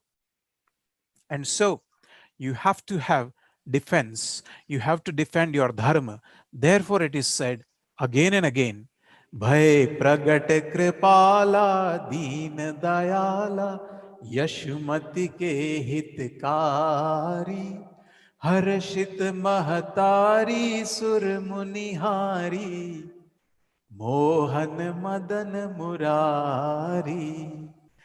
So on this day, may we take good vow to destroy all the evil, all the negativity within ourselves and awaken that strong Krishna energy in ourselves, because you, me, everyone, we come from the energy of that land, that Shakti of Lord Krishna is within us in the whole world. So with that, I would like to thank you for inviting me and giving me a chance to share Krishna Bhagwan's bhajans and its meaning with you. Hare Krishna, thank you so much, Heman Bhai. It was so melodiously delivered and uplifting and enlightening all at once. You really are very unique, I have to say, and I'd love to hear you for a lot longer, and I do hope we'll have the opportunity to welcome you back. Thank you so much for your valuable time and joining this global celebration. Thank you. It's an honor, and I look forward to joining in again. You're doing amazing seva, all of you. Well done. God bless you. God give you a lot of strength. Thank you so much for your valuable blessing. Yes, Anil Bhai, I'm not sure where he gets the time, but he is very, very passionate, and it's wonderful that he's bringing the globe together, and so much positivity has come through this forum, thanks to good souls like yourself. But please do follow us. So today you can watch this live broadcast on the Healing Our Earth website, on YouTube, on Facebook, and also on Facebook. The other sites you can follow this on are on the Hindu Matters in Britain, Diwali in London Facebook, Hindu Forum UK, Hindu Forum of Europe, and also on Enrich TV. So please tell your friends, we're here till 10 o'clock. There's lots more in store, and yeah, there's so much which I'm sure everybody will enjoy. So without further ado, it gives me great pleasure to welcome my third and final guest, a wonderful, beautiful soul, incredibly talented at her young age. And her name is Shivali. She's the youngest and only bhajan singer to have been signed with Sony Music India. She had released 2 albums, The Bhajan Project and Urban Temple. I hope the wonderful Shivali is with us. She's been with us before, and it's a huge privilege to welcome you back in London. How are you, Shivali, today? I'm very well, Jai Shri Krishna. Jai Lovely Shri to Krishna. be here. Very happy to be here. Neil Bhai always invites me, and he's such a fantastic organizer. So he makes sure that I always get to participate, and I'm really grateful because it's a lovely platform full of wonderful souls and healing our earth. It's a pleasure that inspirational people like you are continuing to support us. You've been with us on previous sessions, and we always look forward to hearing more from you, Shivali. And it's really an inspiration for our younger generation as well to see somebody like you, sharing divinity in such a beautiful way. So I understand you're going to sing for us today, Shivali. I'm going to sing. I just wanted to check. Can you hear my mic? Yes, it's clearly. sounding, Okay, good. Sounds lovely. Okay, any problems, just let me know. It's the first time I'm using it, so. Sounds great. So I'm going to sing two bhajans. The first one is slightly slower. It's one of my favorites. This Janmashtami, of course, we honor Krishna Bhagwan, but we cannot honor Krishna Bhagwan without honoring Radha as well. And with Krishna's birth, it also gave rise to Radha, and her love for Krishna is what enabled us to connect with Krishna Bhagwan. Vasudeva Sutam Devam Kamsachanure Mardanam Devaki Paramanandam Krishnam Avande Jagat Guru.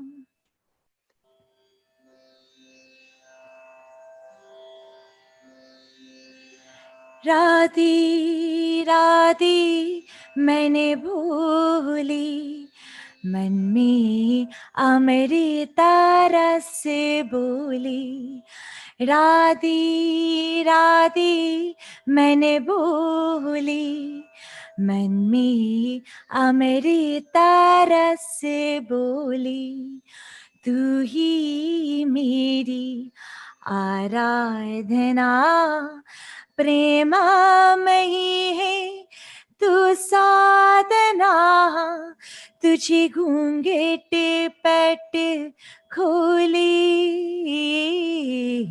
मन में अमृता रस बोली बंसी का हर रागा है तू ही जीवन का अनुराग है तू ही तेरे नैनों की मीना का लेकर मेरा मोर मुकुट ही संग पवन की डोली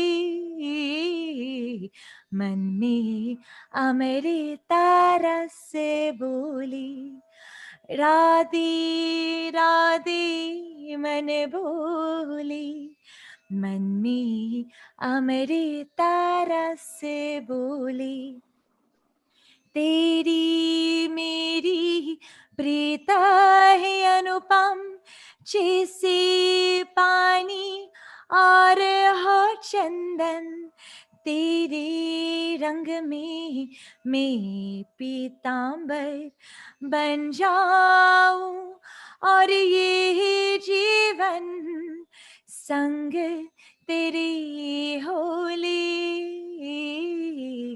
मन में अमृता रस बोली राधे राधे मन भोली मन में अमृता रस बोली जीवन में फिर क्या वादा है संग जो मेरी तू राधा है, निर्धन का तू धन ही राधा।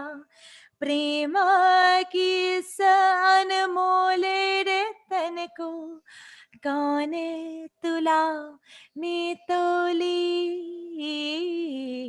मन में अमृत रस बोली। राधे राधे मैंने भूली, मन में अमृत रस बोली। तू ही मेरी आराधना, प्रेम में ही है तू साधना। तुझे घूंघट पट खोली, तुझे घूंघट पट खोली, तुझे घूंघट पट खोली। मन में अमृता रस बोली। Wow.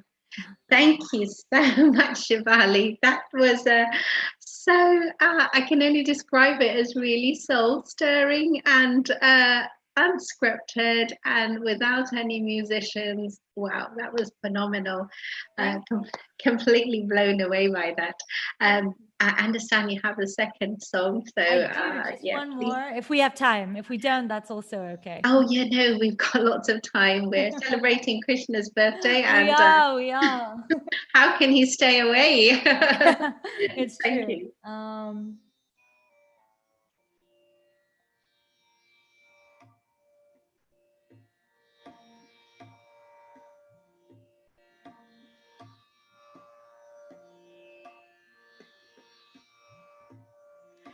शाम तेरी बंसी कन्हैया तेरी बंसी, शाम तेरी बंसी पुकारे राधा नाम।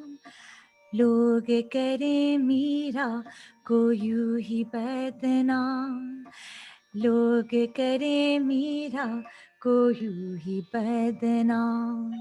सावरी की बंसी को बजने से काम, सावरी की बंसी को बजने से काम। राधा का भी शाम वो तो मीरा का भी शाम, राधा का भी शाम वो तो मीरा का भी शाम। हो कौन जाने, कौन जाने बांसुरिया किसे को बुलाए। जिसकी मन भाई वो उसकी गुण गाए। कौन नहीं बंसी की धुन का गुलाम। लोग करे मीरा को यूं ही बदनाम।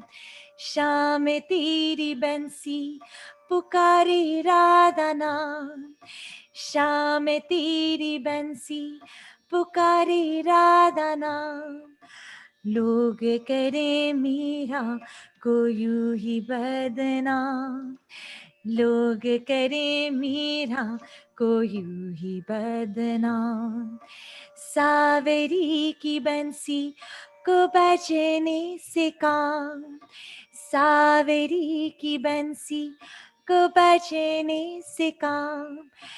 राधा का भी शाम वो तो मीरा का भी शाम, राधा का भी शाम वो तो मीरा का भी शाम। हो यमुना की लहरी बंसी बज की छैया, किसका नहीं है कहो कृष्णा कन्हैया। शाम का दीवाना तो सारा ब्रिज धाम, राधा का भी शाम वो तो मीरा का भी शाम, राधा का भी शाम वो तो मीरा का भी शाम। शाम तेरी बंसी पुकारे राधा नाम, शाम तेरी बंसी पुकारे राधा नाम। लोग करे मीरा को यूं ही बदनाम, लोग करे मीरा को यूं ही बदनाम। सावरी की बंसी को बजने से काम, सावरी की बंसी को बजने से काम। इरादा का भी शाम वो तो मीरा का भी शाम, इरादा का भी शाम वो तो मीरा का भी शाम, तो मीरा का भी शाम, तो मीरा का भी शाम. So, Jai Shri Krishna, thank you so much for having me. And you know, I'm a big fan of Aluana community and the wider community and everything that everybody is doing.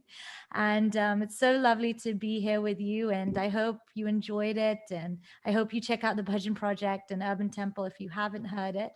And I hope you have a lot of fun with Krishna Bhagwan tonight and every day, and see him in everyone and everything.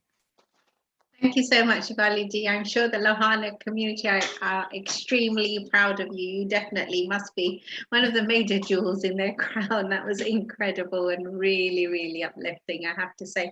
But before we let you go, I do have one request from my director, Neil Kumar.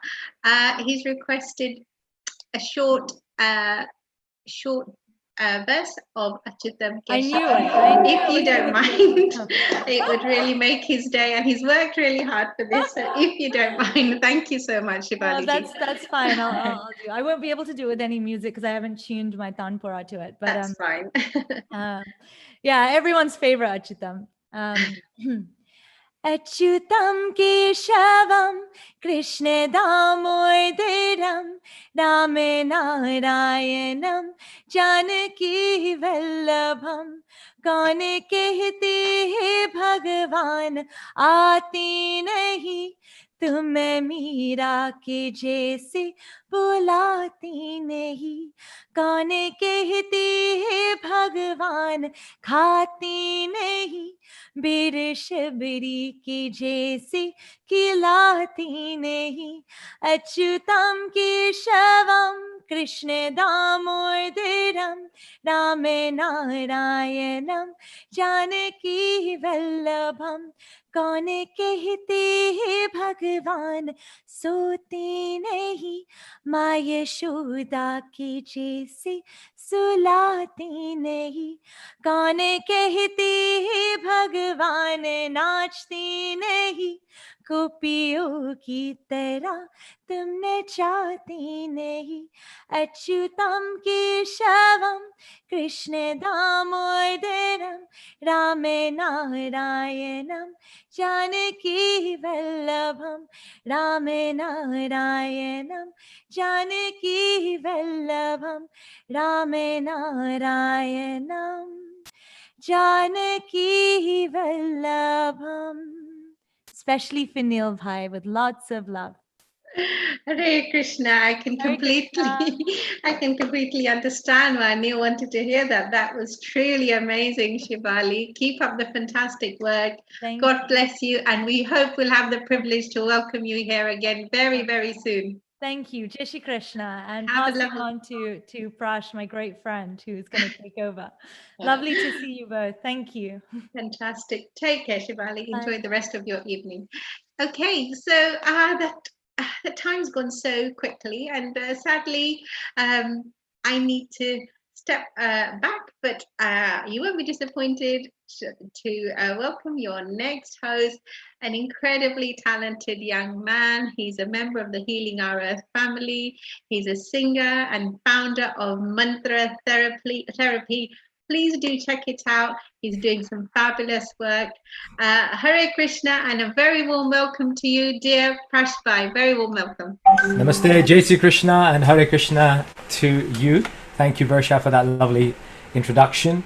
And namaste to the Healing Our Earth family and the globe on this auspicious occasion, Sri Krishna Janmashtami. So it's a pleasure to be here, sharing and hosting and helping to spread this bhakti this principle of bhakti to everybody around the world. You know, Krishna says in the Gita, Mamai Vamsu Jiva Loke Jiva Bhuta Sanatanaha. Krishna explains that we are jivas, we are atmas, we are all spiritual beings. And he says, you are all the eternal fragments of me. You are all part and parcel of me. He says, Jiva Bhuta Sanatana, eternally. You are all spiritual sparks of energy, atmas, and you're coming from me. And it's appropriate, before I welcome our first guest, a dear friend of mine who's here, it's important to remember that this message of the Gita that Krishna spoke, firstly, it was not mythological, as many Western historians have been trying to otherwise misconclude.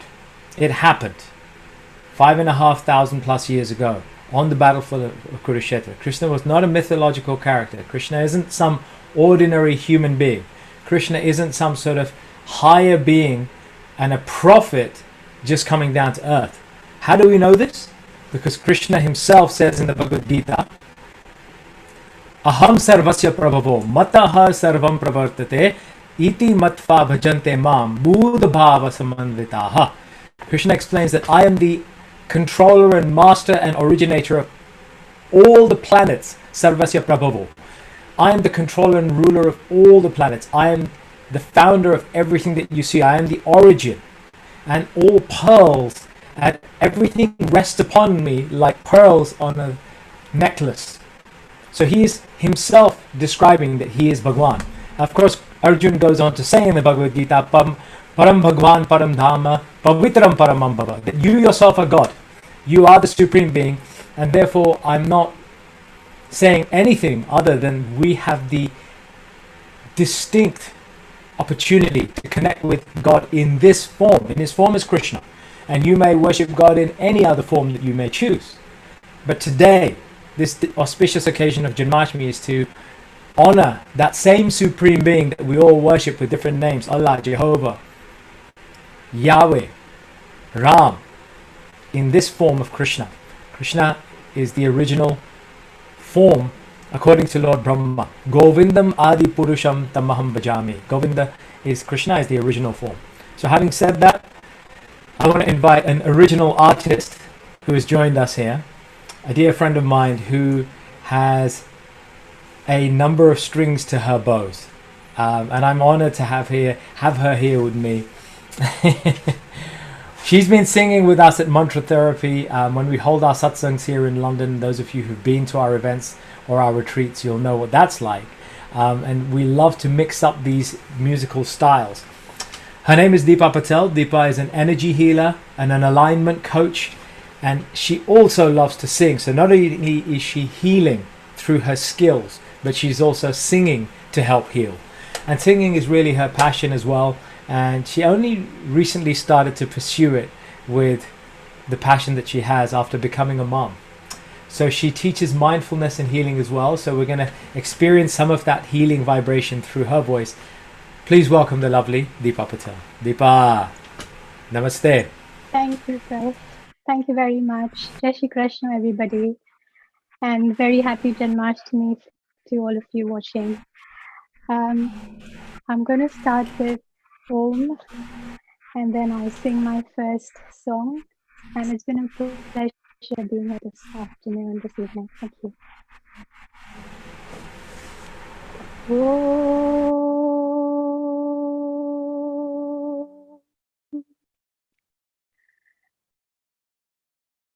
Krishnam Vande Jagat Guru. Krishnam Vande Jagat Guru. Krishnam Vande Jagat Guru. Krishnam Vande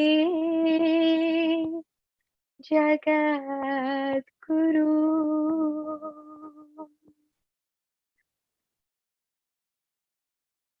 Sri Krishna ji and me, I feel I've got a tie since I was a child, and everything I do, I surrender to him.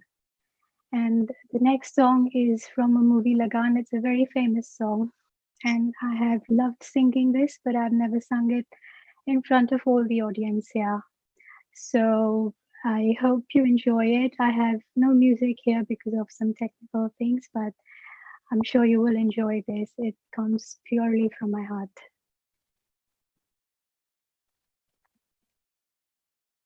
O palanhare, निर्गुण और न्यारे,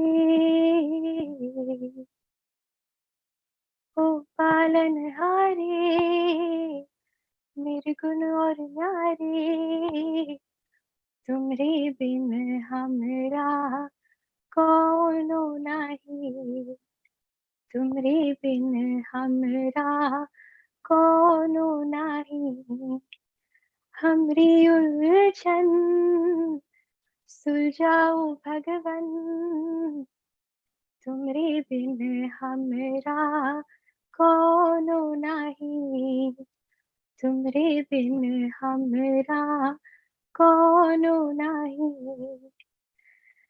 चंदा में तुम्हें तो भरे हो चांदनी, सूरज में उजाला तुम्ही से, भगवन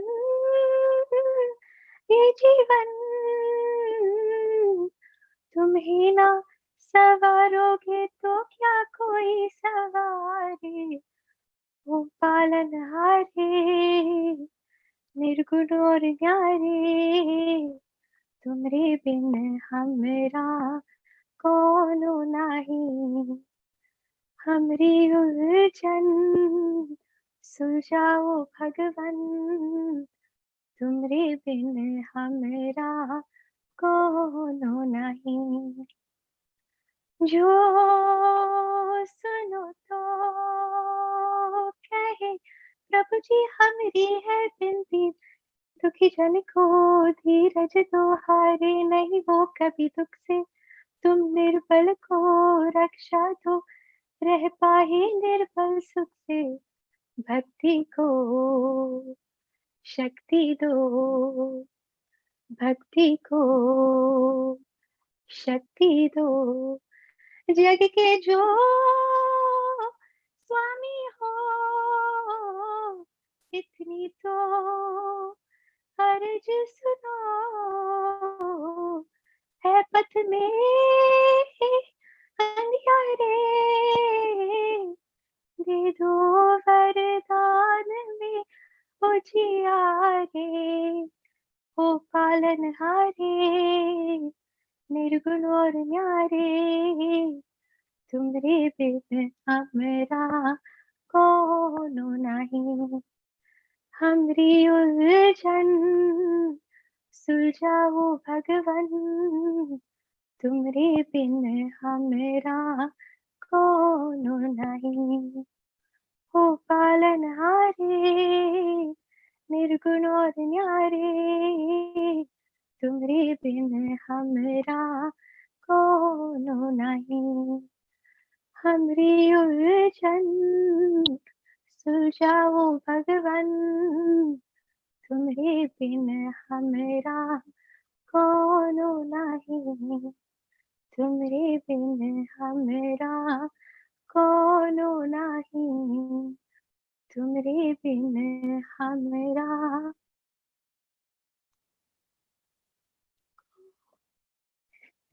कौनो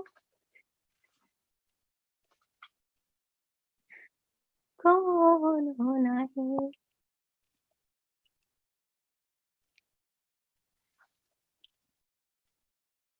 जय Shri Krishna. Deepa, your emotions are shining, they're coming through.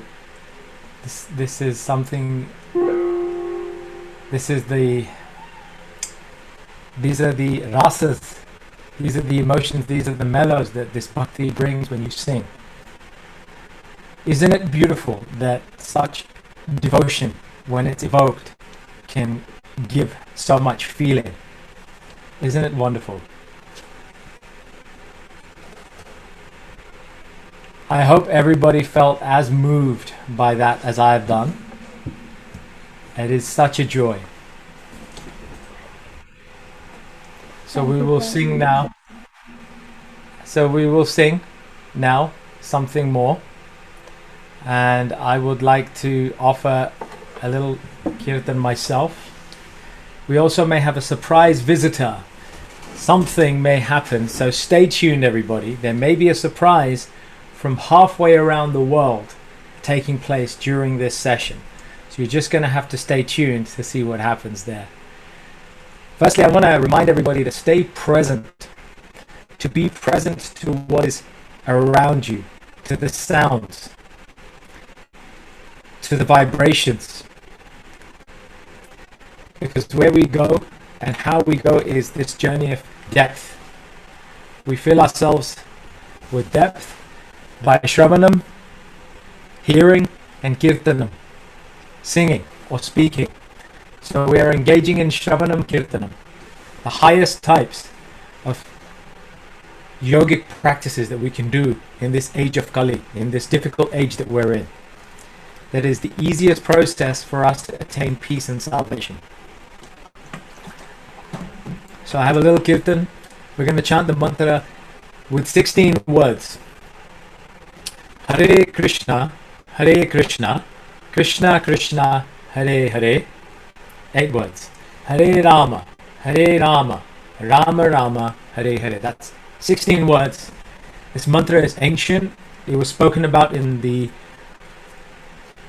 Brahma Vaivarta Purana, an ancient Purana where one of the sons of Brahma, Pipara, is asking Lord Brahma, how can people in this age of Kali, in this modern age, find spiritual peace and liberation and salvation and peace of mind? And Brahma says, by chanting the mantra, which is made up of these 3 words, Hare, Krishna and Rama. And 16 words, it actually says this 16-worded mantra made up of 3 words, Hare, Krishna and Rama, and it cites it.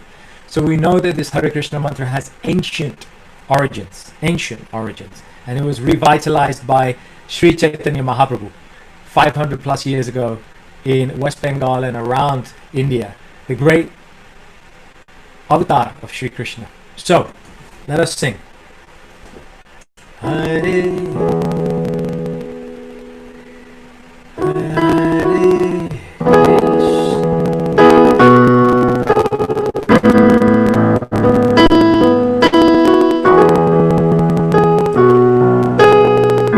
I hope you can hear my piano, by the way. I'm playing.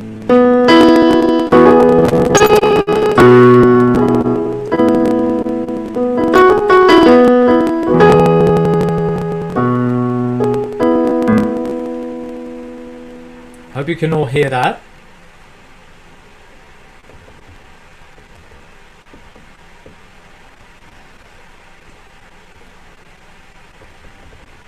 All right, I've just dialed up the reverb a little bit.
Folks, let me know if you can hear me. Some of you are saying that the speaker isn't working, but everything looks good on my side. The technology, yeah. Let me help you. Can you disable your mixer? It's extreme crackling there. What you have done is you have put a mixer and a piano and a voice. Maybe if you just go solo on your voice only, and we might not have a crackle. Let's have a listen. I'll just drop the volume down there. Hare Krishna, Hare Krishna. Much better. Carry on. Krishna, Krishna, Hare Hare. Hare Rama, Hare Rama. Rama Rama, Hare Hare. Hare Krishna, Krishna Krishna, Hare Hare. Hare Rama, Rama Rama, Hare Hare. Hare Krishna, Krishna Krishna, Hare Hare. Hare Rama, Rama Rama, Hare Hare. Hare Krishna, Krishna Krishna, Hare Hare. Hare Rama, Rama Rama, Hare Hare. Hare Krishna, Krishna Krishna, Hare Hare. Hare Rama, Rama Rama, Hare Hare. Hare Krishna, Krishna Krishna, Hare Hare. Hare Rama, Rama Rama, Hare Hare. Hare Krishna, Krishna Krishna, Hare Hare. Hare Rama, Rama Rama, Hare Hare. Hare Krishna, Krishna Krishna, Hare Hare. Hare Rama, Rama Rama, Hare Hare. Krishna, Hare Krishna, Krishna Krishna, Hare Hare. Hare Rama, Rama Rama, Hare Hare. Hare Krishna, Krishna Krishna, Hare Hare. Hare Rama, Rama Rama, Hare Hare. And we have, as we finish one mantra, we have a surprise. We have a surprise. If you turn your attentions to the screen, we have a live broadcast taking place from a live Janmashtami satsang in Mauritius. Let's tune in here.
Rash, you are So on that the was the screen. Mauritius temple, Mauritius Hare Krishna temple. Thank you, Neil.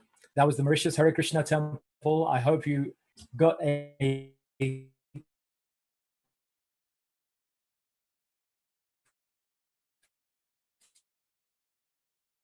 flavor of how the world Janmashtami in Delhi has gripped them. Not the spirit of fear, but the spirit of bhakti. So before I welcome our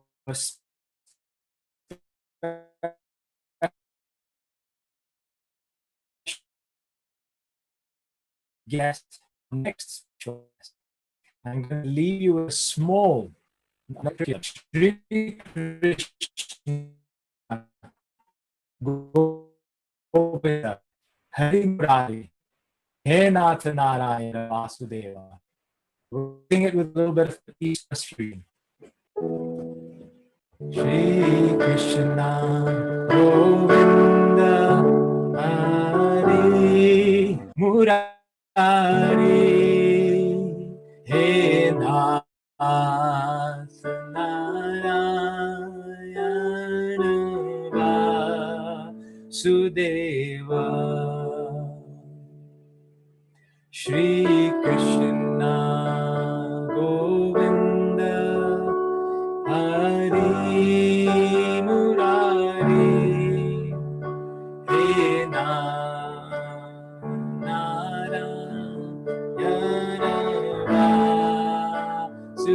Vasudeva. Shri Krishna Govinda Hari Murari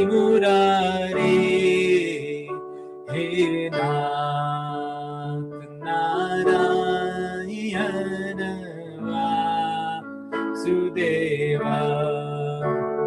Shri Krishna Govinda Hari Murari He Nath Narayana Vasudeva. Shri Krishna Govinda Hari Murari He Nath Narayana Vasudeva. He Nath Narayana Vasudeva. He Nath Narayana Vasudeva.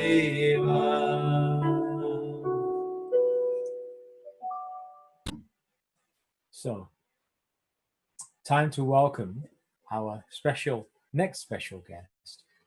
Our next special guest is no stranger to the world of performing arts. She is a singer, a performer, and a music teacher. She's trained in classical music and has performed at many prestigious venues, some of which you'll instantly recognize. The O2, the Royal Albert Hall, no less, the Nehru Center, even the Indian High Commission, to name a few. She is a versatile singer and specializes in Bollywood songs, bhajans, ghazals, garba, lagan geet, and sanji, and more. Please give a warm welcome to the lovely Meena Trivedi. Meena, namaste.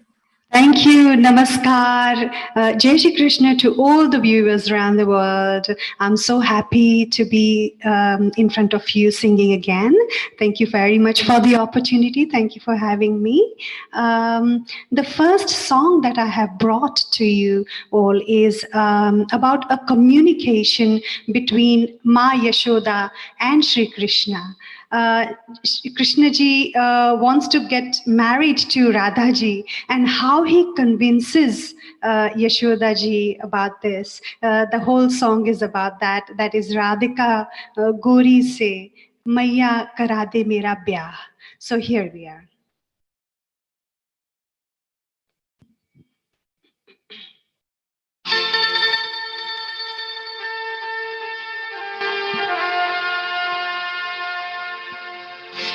Radhika गोरी से बिरज की छोरी से मैया करा दे मेरो ब्याह राधिका गोरी से बिरज की छोरी से मैया करा दे मेरो ब्याह अरे ये बंधन है प्यार का राधिका गोरी से बिरज की छोरी से मैया करा दे मेरो ब्याह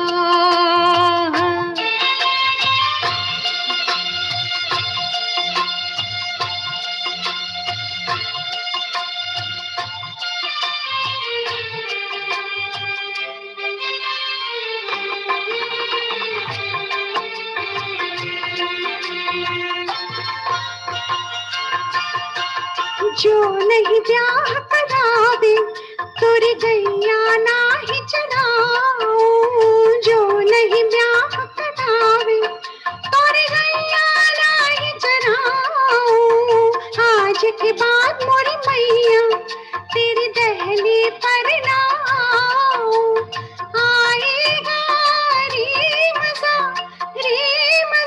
अब जीत हार का राधिका गोरी से बिरज की छोरी से मैया करा दे मेरो ब्याह राधिका गोरी से बिरज की छोरी से मैया करा दे मेरो ब्याह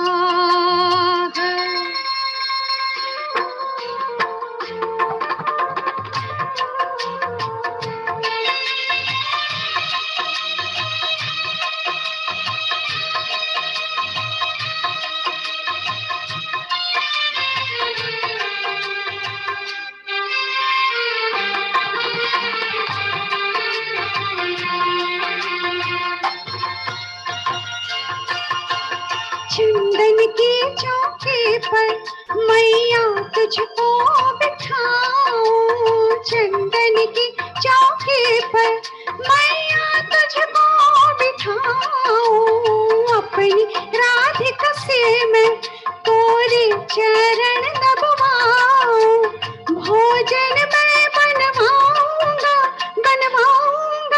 36 प्रकार के राधिका गोरी से बिरज की छोरी से मैया करा दे मेरो ब्याह राधिका गोरी से बिरज की छोरी से मैया करा दे मेरो ब्याह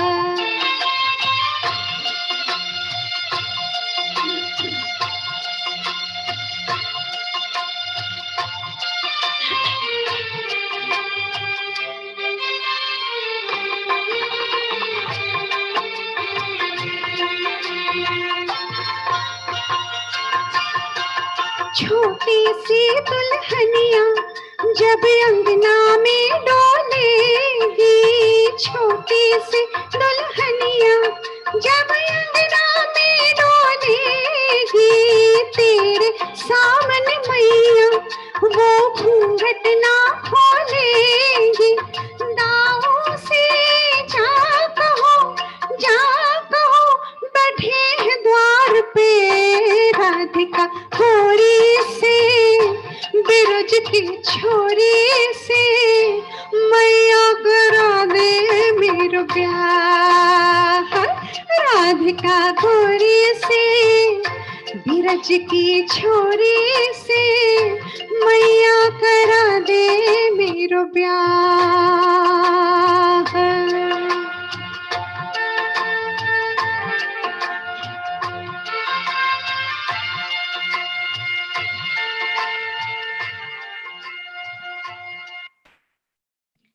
Thank you very much, Jai Shri Krishna again. The next song that I'm going to sing for you is not a strange song for you all. It's Yashomati Maiya se bole Nandalala, Radha kyun gori, main kyun kara. Every mother loves, their children, whether no matter what they look like, no matter what they are like. So Krishna ji, no matter even if he's dark skinned, doesn't matter. Yashoda ji always finds a reason to praise him. And let's sing this song, very beautifully explained.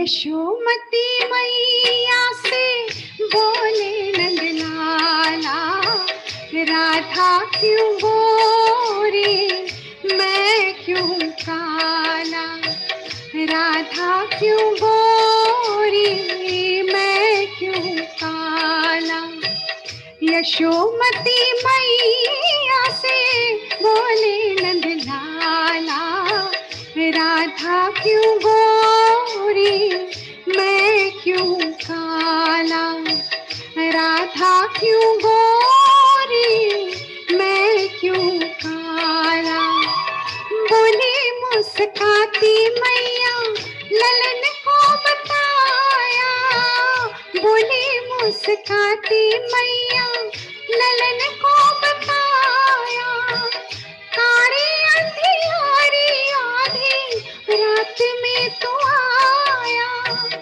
लाडला कन्हैया मेरा हो लाडला कन्हैया मेरा काली कमली वाला इसीलिए काला यशोमती मैया से बोले नंदलाला राधा क्यों गोरी मैं क्यों काला राधा क्यों गोरी मैं क्यों काला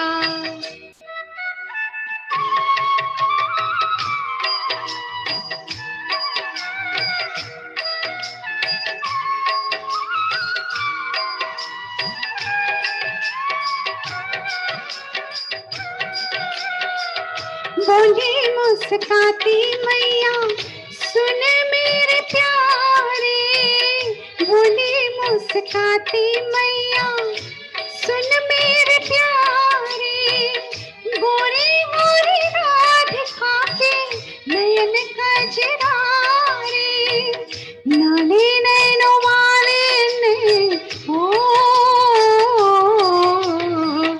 काली नैनो वाली ने ऐसा जादू डाला इसीलिए काला यशोमती मैया से बोले नंदलाला राधा क्यों गोरी मैं क्यों काला राधा क्यों गोरी मैं क्यों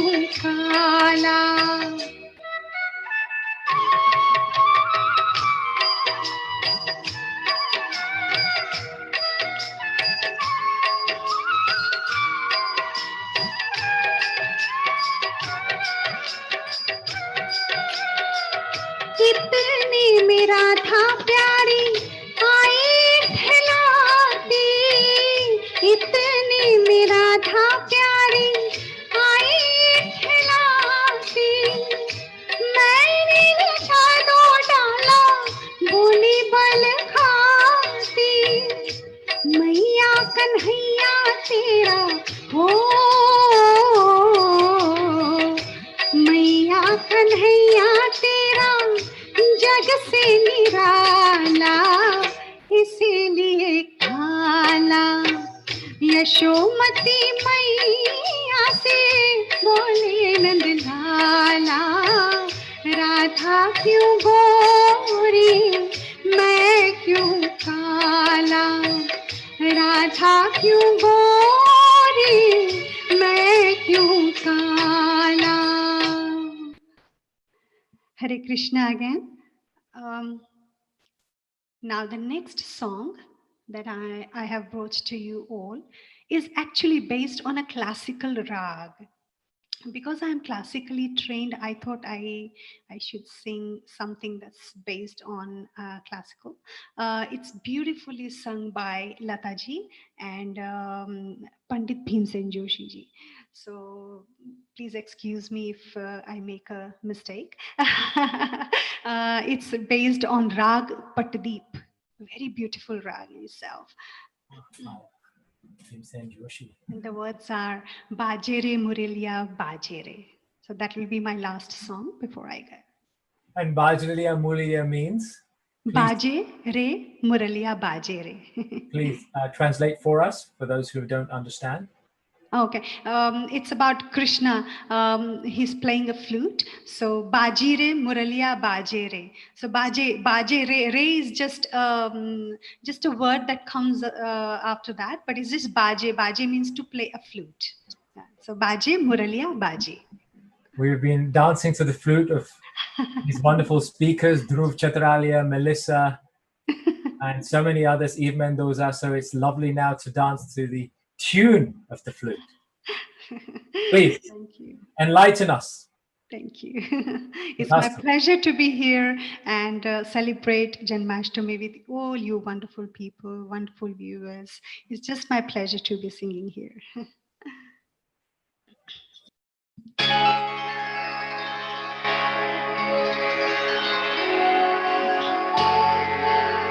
Vimukha शिखर से धारा ध्याई राधा, हरि सम्मुख आए बांसुरिया सांवरिया की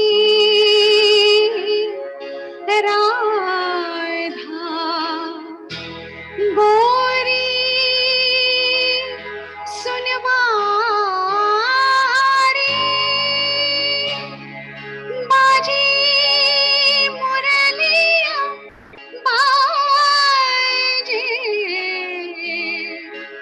बाजी रे मुरलिया बाजी।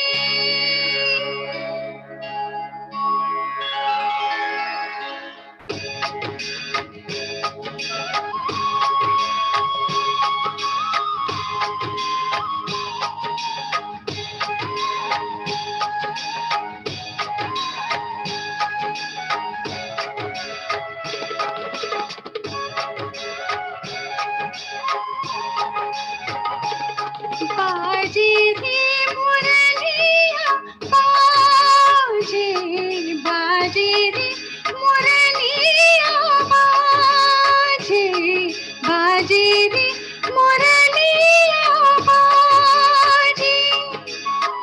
अधर धरे मोहन मुरली पर, अधर धरे मोहन मुरली पर, होठ पे माया विराजे बाजे मुरलिया बाजे, बाजे रे मुरलिया बाजे।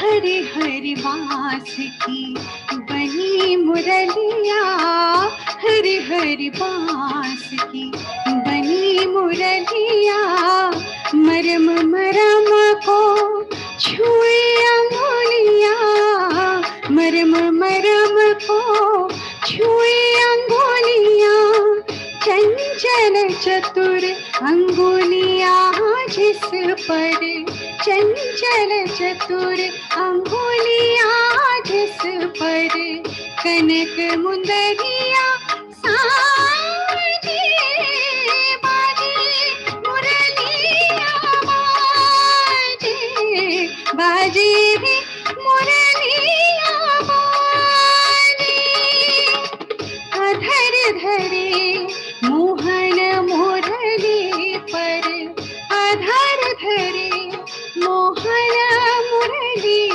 पर होठ पे माया बिराजे बाजे मुरलिया बाजे बाजे मुरलिया बाजे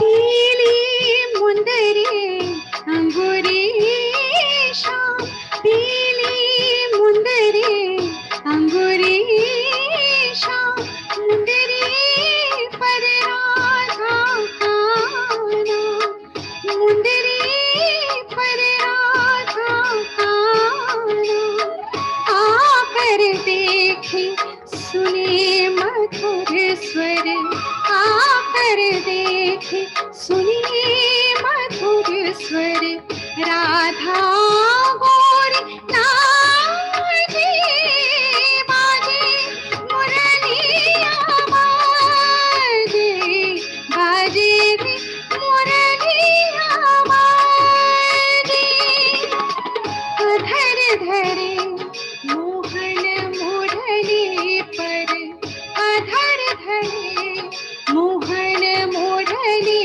पर होठ पे माया बिराजे बाजे मुरलिया बाजे बाजे रे मुरलिया बाजे मुरलिया बाजे मुरलिया बाजे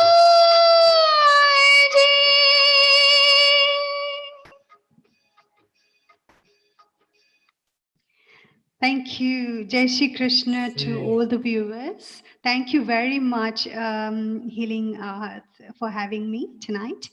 It has been such a pleasure to sing, albeit just a few songs, but it's been a pleasure to be here. Thank you very much, Jai Shri Krishna. Jai Shri Krishna, Meena ji, it was a pleasure to have you. And I must say, Meena, that Pandit Jasraj is one of my personal favorites, along with the late, great Bhimsen Joshi. So what a great way to cap off your sharing. And let us remind everyone, these are not performances. These are expressions of the soul.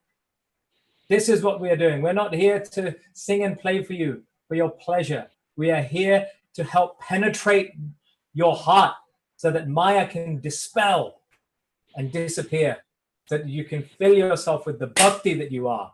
And that's what I'm sure our dear friends Dhruv, Melissa, Eve are here to do as well. Cheto darpana marjanam. Clean the mirror of the mind. Of what? Of the myth that we are this body and we are here and that this is all that we are. We are Lohanas. We are Hindus. We are great people. We are Gujaratis. No, you are Atma first. Take pride in your motherland, of course. But do not forget you are a Jivatma. You are beyond this. You are Satchidananda. That is the power that we have. I'm feeling the fire of Krishna, of course. This is why I'm so vocal at this time, and my neighbors are very forgiving.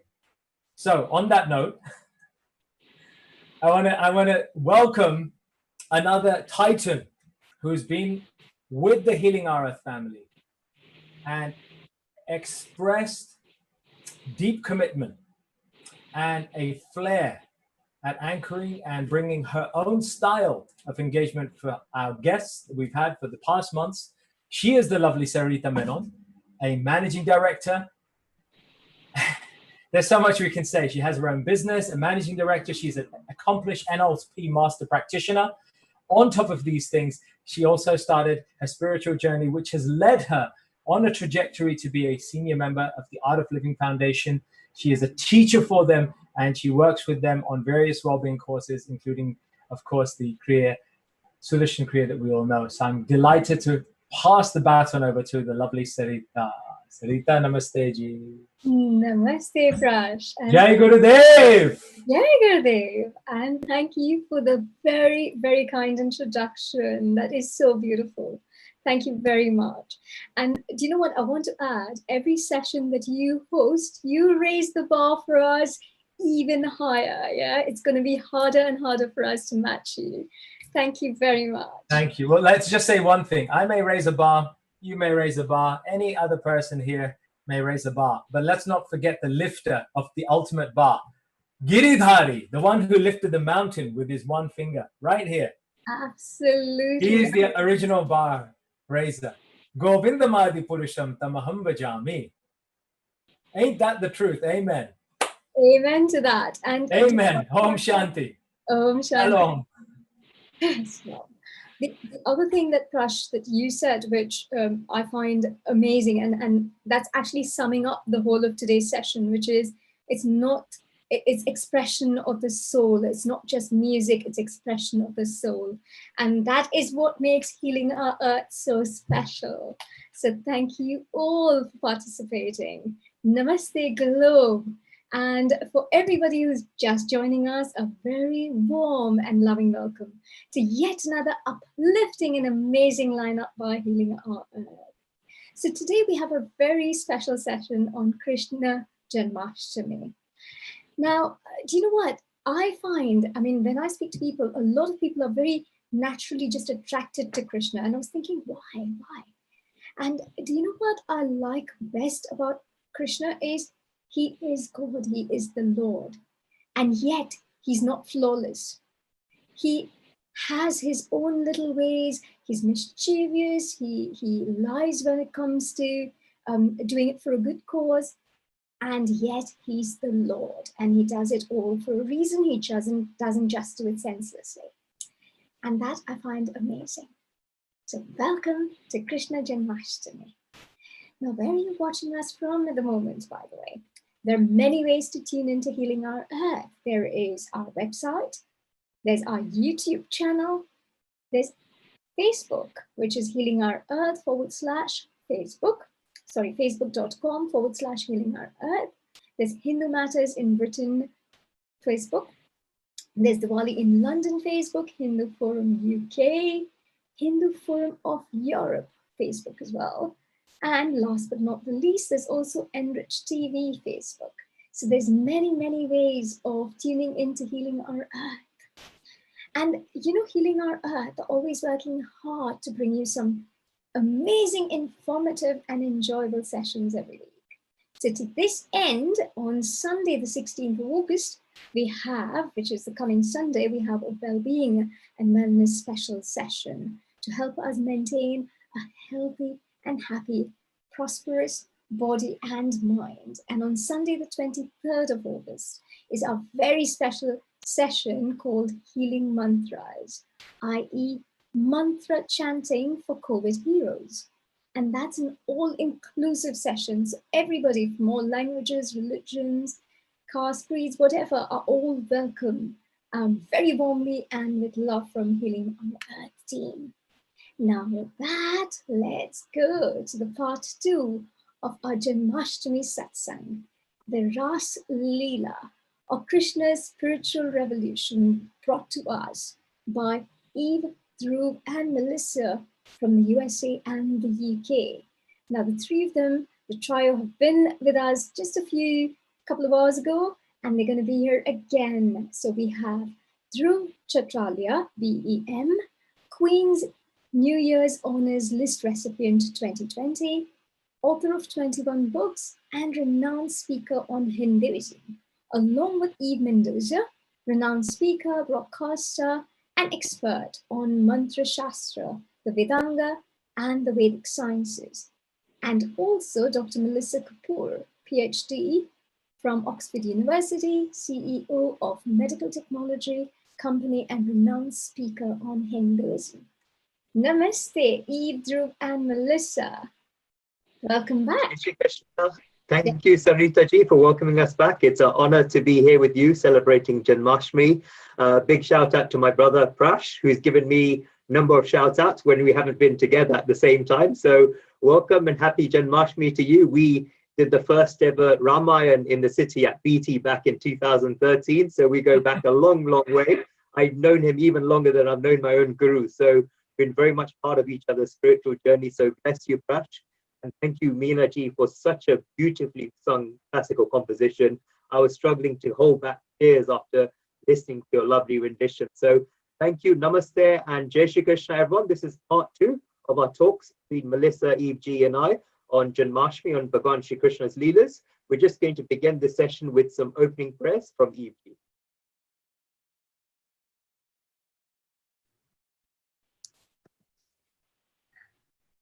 Can you hear me?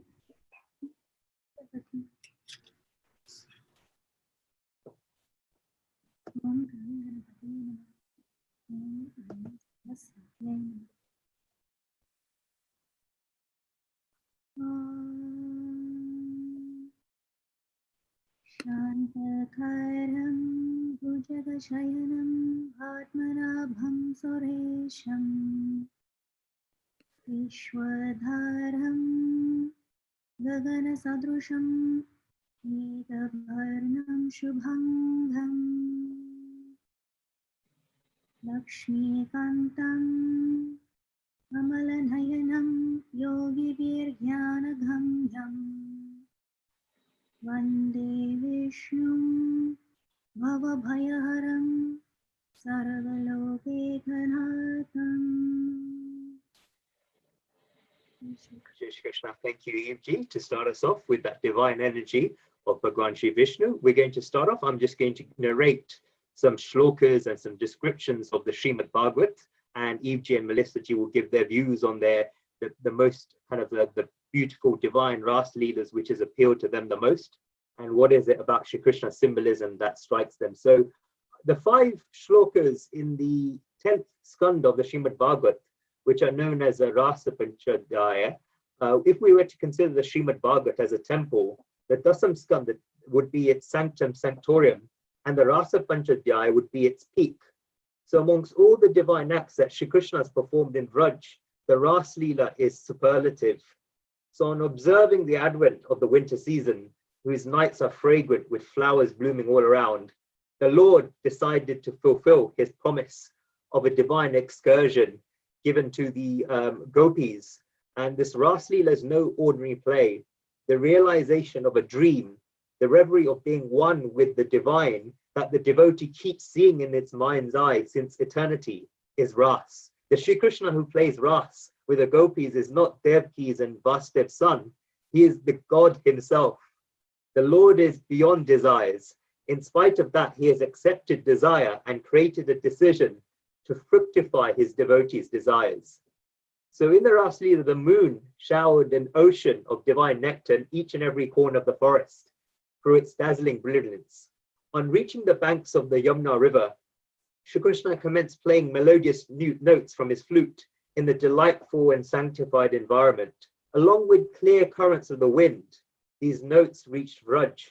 All the gopis who heard these notes left the work they were engaged in and ran to meet Shri Krishna as if called by some magnetic force. Some of them were milking their cows. They just left everything and ran. Some of them left pots of boiling milk in the flame and ran. Some of them were making sweet delicacies. They left it midway and ran. Some of them were eating, leaving the morsel on the plate. They ran. One of the gopis was lining her eyes. She applied it in one eye, and with the other one unadorned, she ran. All of this, them oblivious of themselves and the environment, simply ran. In Rasa Leela, the fact that the focus is not on physicality is proven by this instant. Is it possible that any intelligent woman in her normal sensibilities would even dream of stepping out of a house with lion in one eye and the other bare? It's just not possible. But the scripture clearly asserts that the gopis have run in that state. They were not even bothered about their outfits or their ornaments. This clearly indicates that they've been attracted to a much more enchanting and substantial element at the banks of the Yamuna, which was far greater and superior than any physical experience. So during the Rasa Leela, the gopi is not a female body, it's a feminine emotion. Devotion is a matter related to the heart, and hence Ras is related to the gopis, who symbolize a state of mind.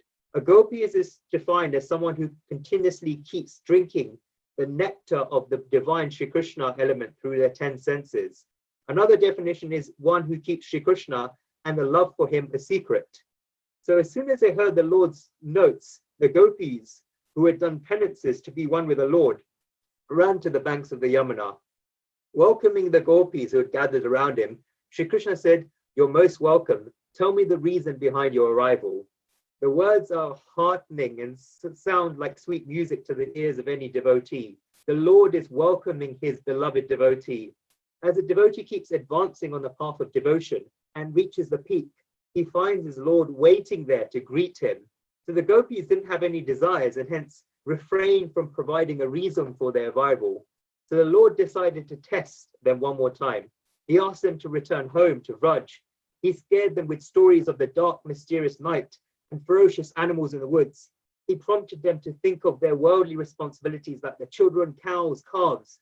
Eventually announced, "Gopis, I'm aware of the human temperament. The feeling that you have towards me by staying away from me will not develop in my presence. Absence makes the heart grow fonder, hence all of you return home." On hearing these words, the gopis felt extremely dejected. Their eyes welled up with tears. They explained, "Lord, we have left everything and have come to you. Don't leave us. Kindly accept us." The Lord's heart was overwhelmed on hearing the gopis' heart-rendering statement. In spite of being content with his own sublime nature, Shri Krishna commenced a ras. Shri Krishna amidst all the gopis adorned the banks of the Yamuna exactly like the moon spreads its effulgence in the sky amongst an array of twinkling stars. While they're involved in the festivities, the gopis felt, "We're superior to everyone in the world. There is none like us." As soon as the Lord saw them afflicted by egotism, to calm their ego, he disappeared. They were so disturbed by the Lord disappearing that the gopis started imitating the Lord. Forgetting their own selves, they were lost in the Lord's memories. Through enactment of his walk, talk, laughter, gestures, expressions, they began looking for him.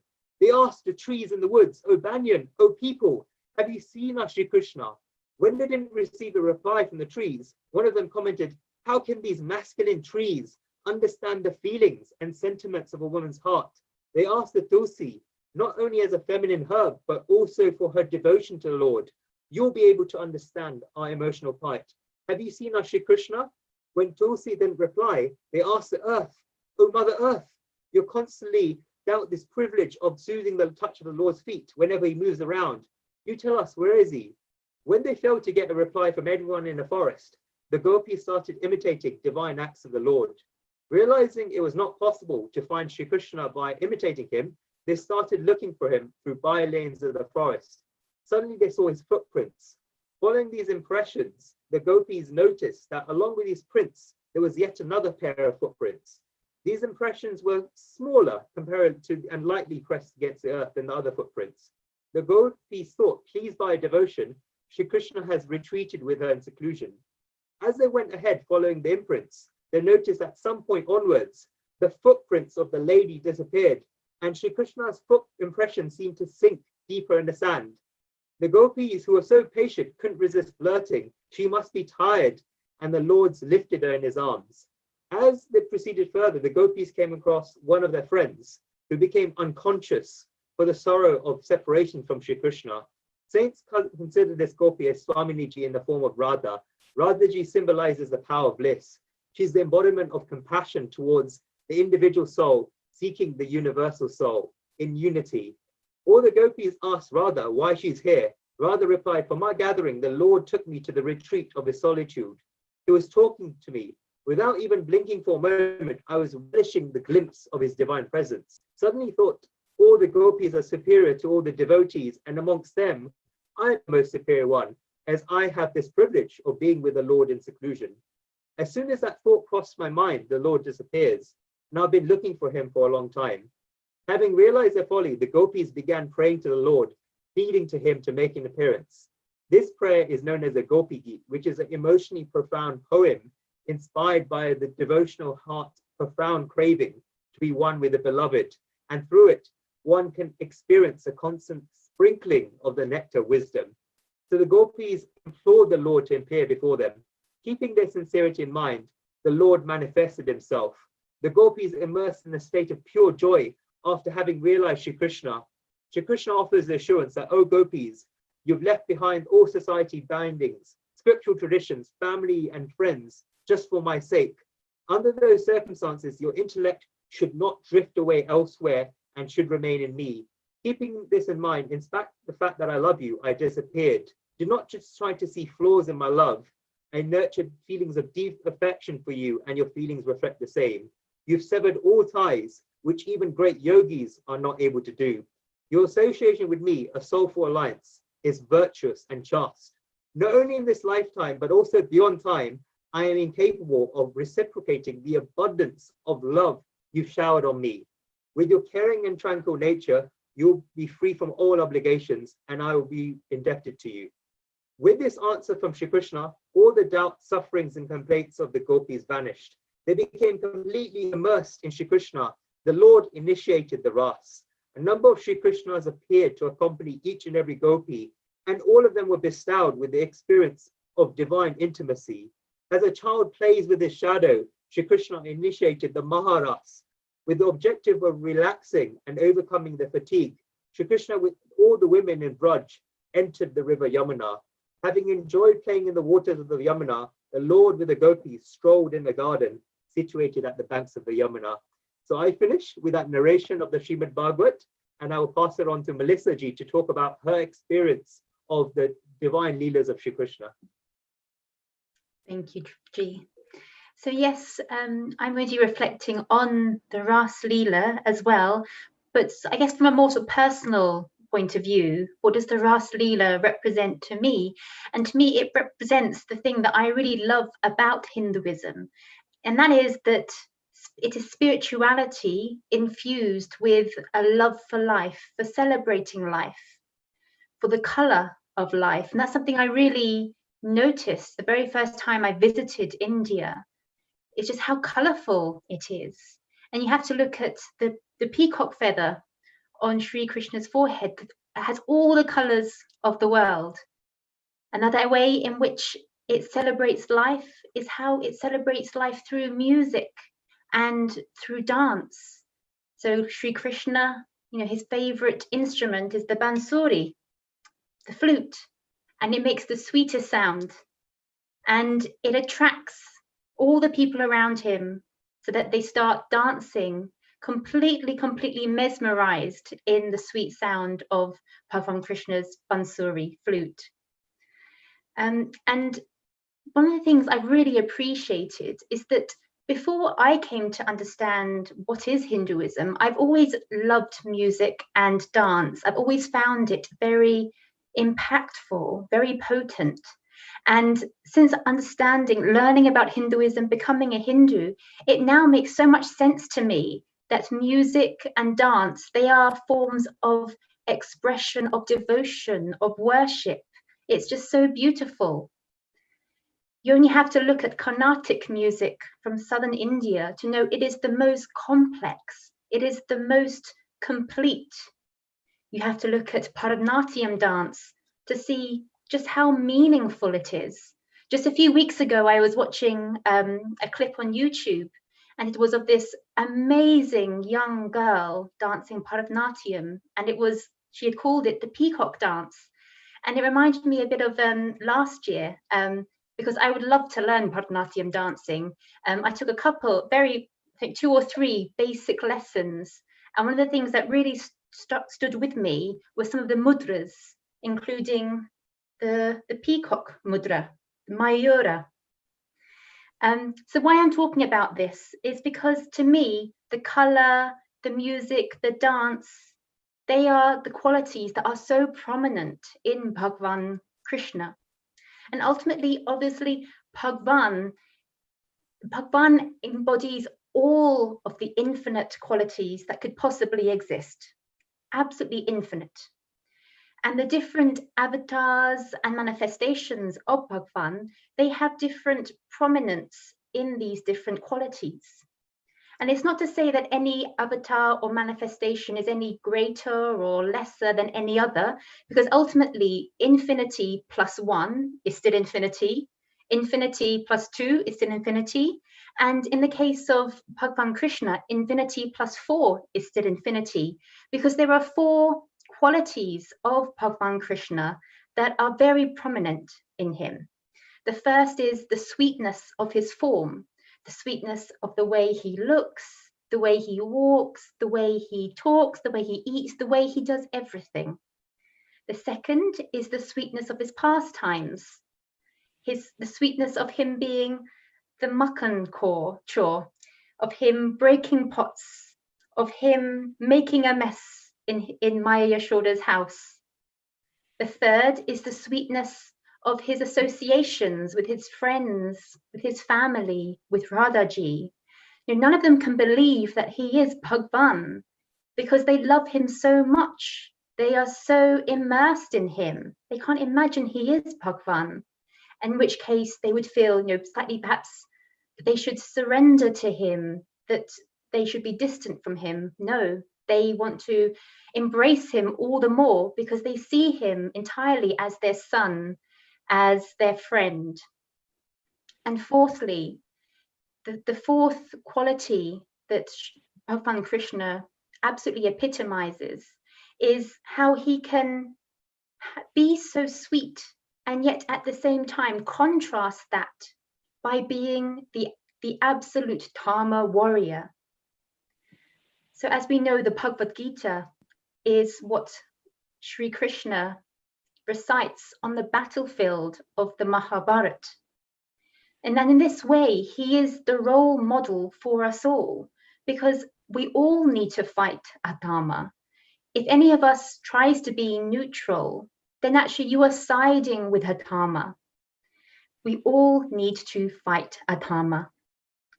And ultimately, by fighting adharma, that is the way for Hinduism, for Bharat, to once again become the Vishwa Guru that shows the rest of the world how to live sustainably and peacefully.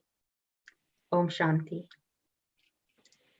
Thank you so much, Melissa Ji, for that beautiful speech. I'll just pass it on to Eve Ji to continue of her experiences of her devotion to Shri Krishna. Thank you. Shri Krishna, thank you all. I definitely have been blessed with a garland of imperfections in this life. So please just be like family with me if I go over time. I'm just so laid back. So anyone please tell me. And first of all, so honored to be here. I'm just looking at the beauty on everyone's face. And I think that's really where you start with Rasa Leela. There's no distance.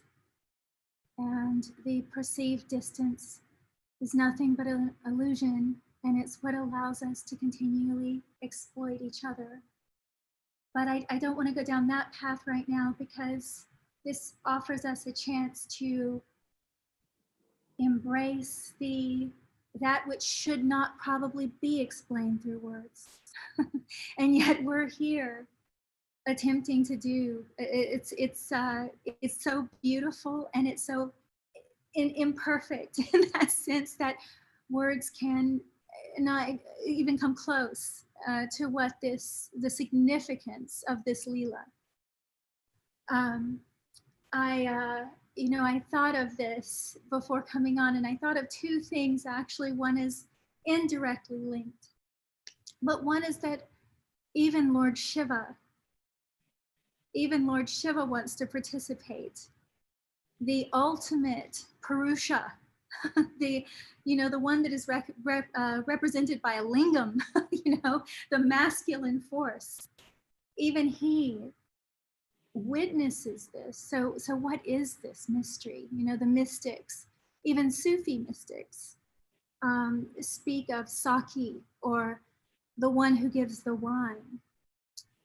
And you hear things like Chaitanya Mahaprabhu, who says, just be silent and feed them. Just be silent and feed them, meaning that there's a transference that is completely invisible. And we all know that. It's even closer than the breath. There's no even question of this thing we call desire with the body, with the indriyas, the senses, because it's so insignificant. It's like, it's so insignificant with this form of making love. This form of intimacy is no distance, no time. So I was thinking, contemplating that, Lord Shiva tries to attend this and has to take a female form, the form of receptivity, a form that, even though we're growing to disrespect this quality for some reason, but of humility. It's a natural humility, strength in humility, and strength in vulnerability in the biology of a female. I'm not getting into gender politics and all of that stuff. People should be respected, whatever they feel. It's more about just the actual machine, the way it works. The female form is, even the body, it's mechanically receptive. And so Lord Shiva has to take this form to enter. And of course, Krishna recognizes him. It's said that Vishnu and Shiva are never separated, and that they worship each other. And this is the comedy, because all the friction happens of fighting over who's higher and who's this, and yet they have this Leela with each other. The other thing I thought of, which I'd just like to share quickly, is a little disconnected from this. At the same time, it's a different expression of it. It's the story of Kunti, another female, and to honor all the feminine energy, and this, the mother, and this is a woman who, her heart must have been, she must have been made of iron. The suffering from the time of 16, having to renounce a beautiful son for the sake of her honor, and to live in fear of her children being slaughtered every day, the injustices, the constant humiliation upon the family, the constant fear and escaping with their lives, just severe injustice in every way. And she bore the brunt of it. And then she watched the war. She watched the utter destruction of everyone that she knew and loved. And, she was able to keep her children, but still no one's the same after a slaughter like that. No one is the same. The story after the war takes a very interesting turn. No one is the same. But who would be the same? Even those protecting Dharma were affected by this. So she, even then, after all of this, when Krishna asks her what she wants, she says, I want all the suffering of the world to come upon me. I want all the calamities to repeat themselves over and over. What kind of courage is that? This is that tricky, the vulnerability in the female form. This is an old woman. You can't put her in the ring with a boxer. Where's that strength coming from? Is it just, once again, it's not just the body. This is a woman that is matchless. And who asks this, especially of Lord Krishna, who is going to deliver. He's going to grant that boon. And her reasoning is so that she never has a moment of separation from him. Who is he? Who is he that someone would see all the calamities of the world and the suffering of the world as nothing, just to have him as closer than their breath? Who is he? This is, it sounds like insanity to the normal person. Most people are praying to remove suffering. Everyone wants, this thing, do this mantra and you get this. God, the whole world would be, if it really worked that way, we really need to think about this. Things would be a little different, if you just prayed to Mother Lakshmi and you became wealthy. I don't really know if that's the kind of wealth, that kind of merit to something else altogether. So, I mean, the wealth of devotion is one thing, but that's something you can vocalize. This is something so far beyond that. And if you think of the avatar, you think about the one who is unlimited, all-pervading, omnipotent, omnipresent, does not have to deal with this human world, this world of aging and mortality and disappointment. I mean, who in their life does not have disappointment?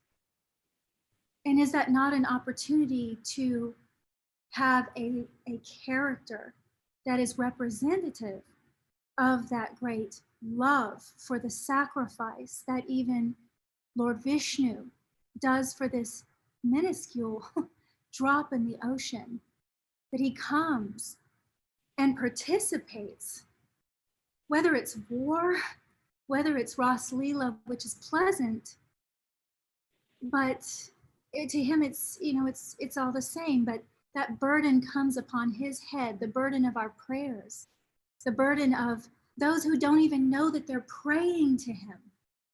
They don't even know, they just cry out in their sleep. Those people who are neglected, it's very odd. We can take care of I wonder about monotheism's influence on this, because we take care of temples, but we don't take care of each other. And so all of those prayers surmount, where does all the sound go? Where does all the noise of this, the pain? He's all pervading. It won't miss him.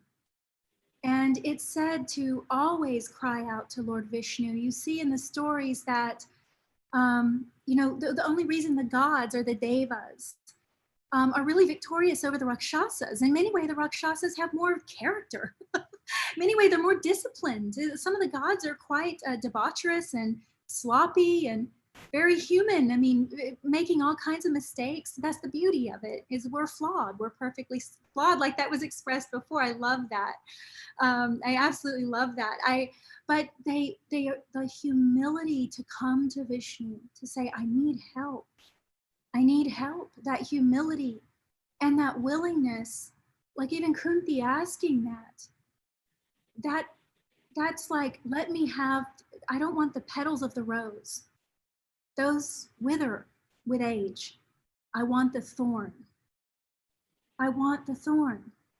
I want your presence, because every day that the thorn stabs me, my breath will call to you, and I know that your eye will turn on me. So this humility of prayer, I mean, all through Sri Krishna's life, whenever anyone called to him, prayed to him, I mean, he even granted things, Shishupal's mother, he gave her the promise, 100 insults or 100 sins. And I mean, there's all these different stories where you see this compassion at work and this willingness, even to the point earlier about the perfect in the flaws. It's interesting because, I mean, who would want to get involved in something like this? Only a divine being could manage this. He had to get involved in everyone's, I mean, just over the top vows. This is a story of vows that are unbelievable, and no one would budge. And this beautiful, pristine, this omnipresent one bore the headache, the longing of the gopis, the desire of this one to be the greatest warrior, the desire of that one to do this, just had to work with everything. So at the end, Kunti says, I want that burden. That's real love. I'm not asking for bliss. I'm asking to share in your burden. Eve G, that was absolutely beautiful, and I could listen to Eve G and Melissa G for ages and ages, and we will come back again. This is our second festival we've done together of Janmashtami after Guru Purnima. What an amazing way to end this Janmashtami festival. Satsang I'd like to thank the Healing Earth family for inviting us once again, and to all the devotees, wishing you a very happy Janmashtami. I'll hand it over to Sarita. Namaste, Dhruv, and thank you very much. That was absolutely beautiful. Like Dhruv said, I could just sit forever and listen and listen and listen. That is so amazing. So I think we're certainly going to have to set up something soon in one of our in the near future in one of our programs. With that, let's go to our next participant, who is Sneha Makunji from the UK, a versatile bhajan singer, recognized as a British Hindu hero recently as she selflessly conducted prayers for grieving families during lockdown and did a fantastic job of raising funds for the NHS frontline workers. Snehaji, namaste and welcome. Namaste, Saritaji. Thank you so much. We've heard lots and lots about our beloved Krishna. Krishna. Still, we think we want to hear more. तो कौन है ये कृष्ण? ग्वाल बाल को धेनु चरावे, माखन चोरी करके जो खाए. कृष्णा कृष्णा वो है कृष्ण. वृंदावन में रास रचावे, मुरली की धुन पर सबको नचावे. कृष्णा कृष्णा वो है कृष्ण. मोर मुकुट सरधारी, गोवर्धन गिरधारी. कृष्णा कृष्णा वो है Krishna. So very happy Janmashtami to everybody. I hope you've been having a wonderful day so far. I'm going to start off with this beautiful Krishna bhajan, really deep meaning. Manamohana Mora Krishna. Krishna, as you have heard, has had many names. So all the different leelas he did, he ended up with that name. And one of the names he got was Manamohana, the stealer of the heart. So I hope you enjoy this beautiful Krishna bhajan.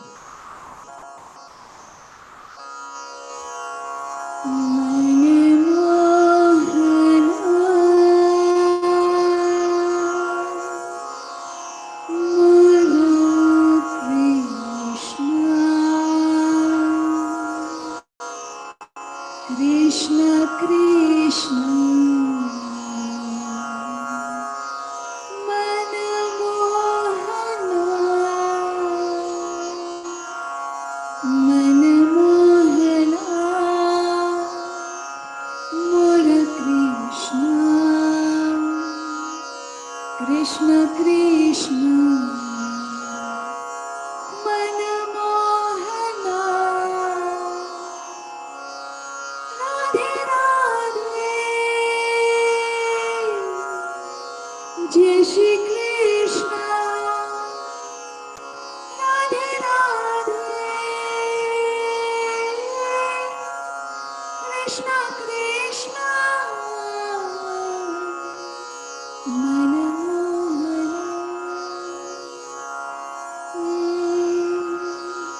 मेरी प्रीत तुम,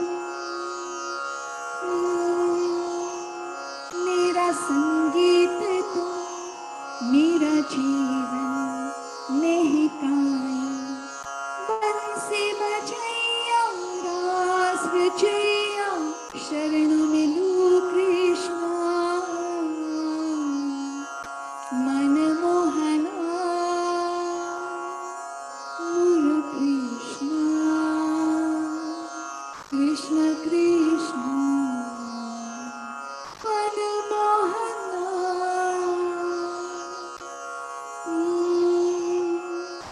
Sab dukh hari मन पावन करी.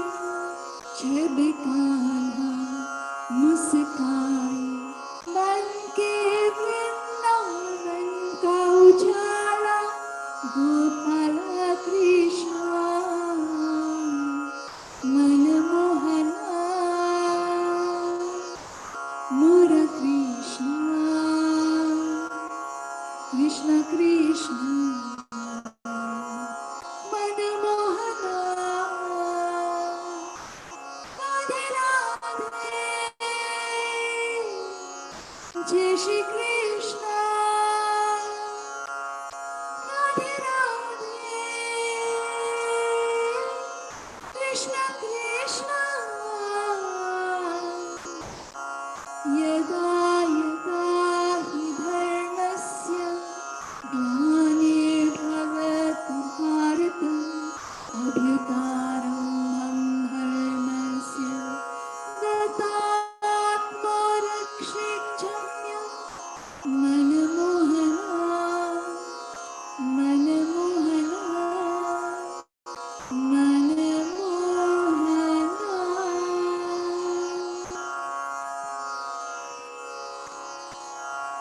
We know that Krishna is known for his basuri, his flute. So the next bhajan is saying, O Kanha, ab to murli ki madhur suna de do.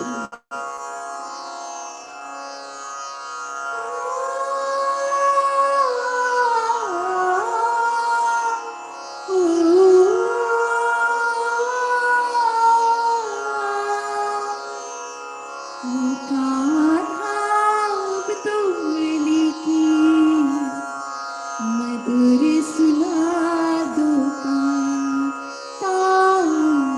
मधुर सुना दो ओ कान्हा अब तो मुरली की मधुर सुना दो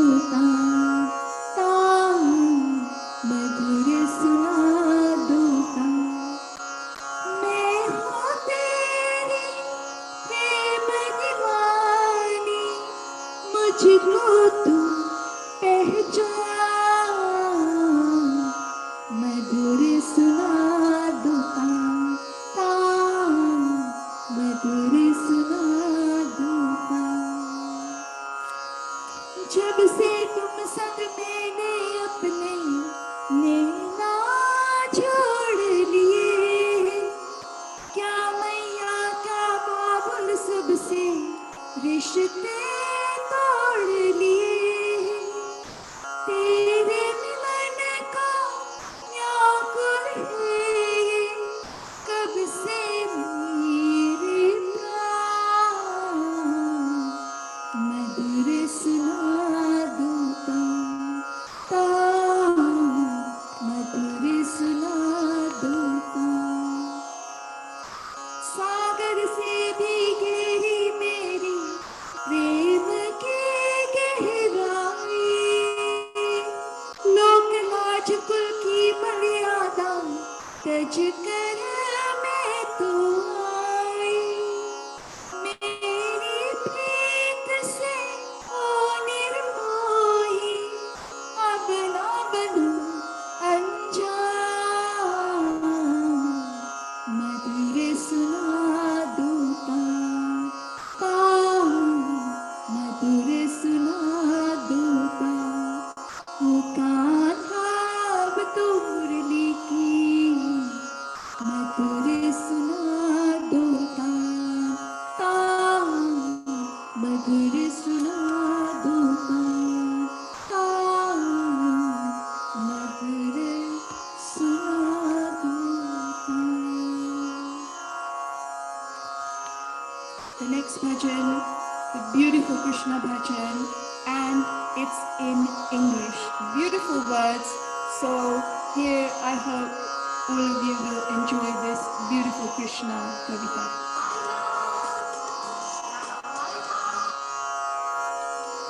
La la la la, la la la la, la la la la, la la la la.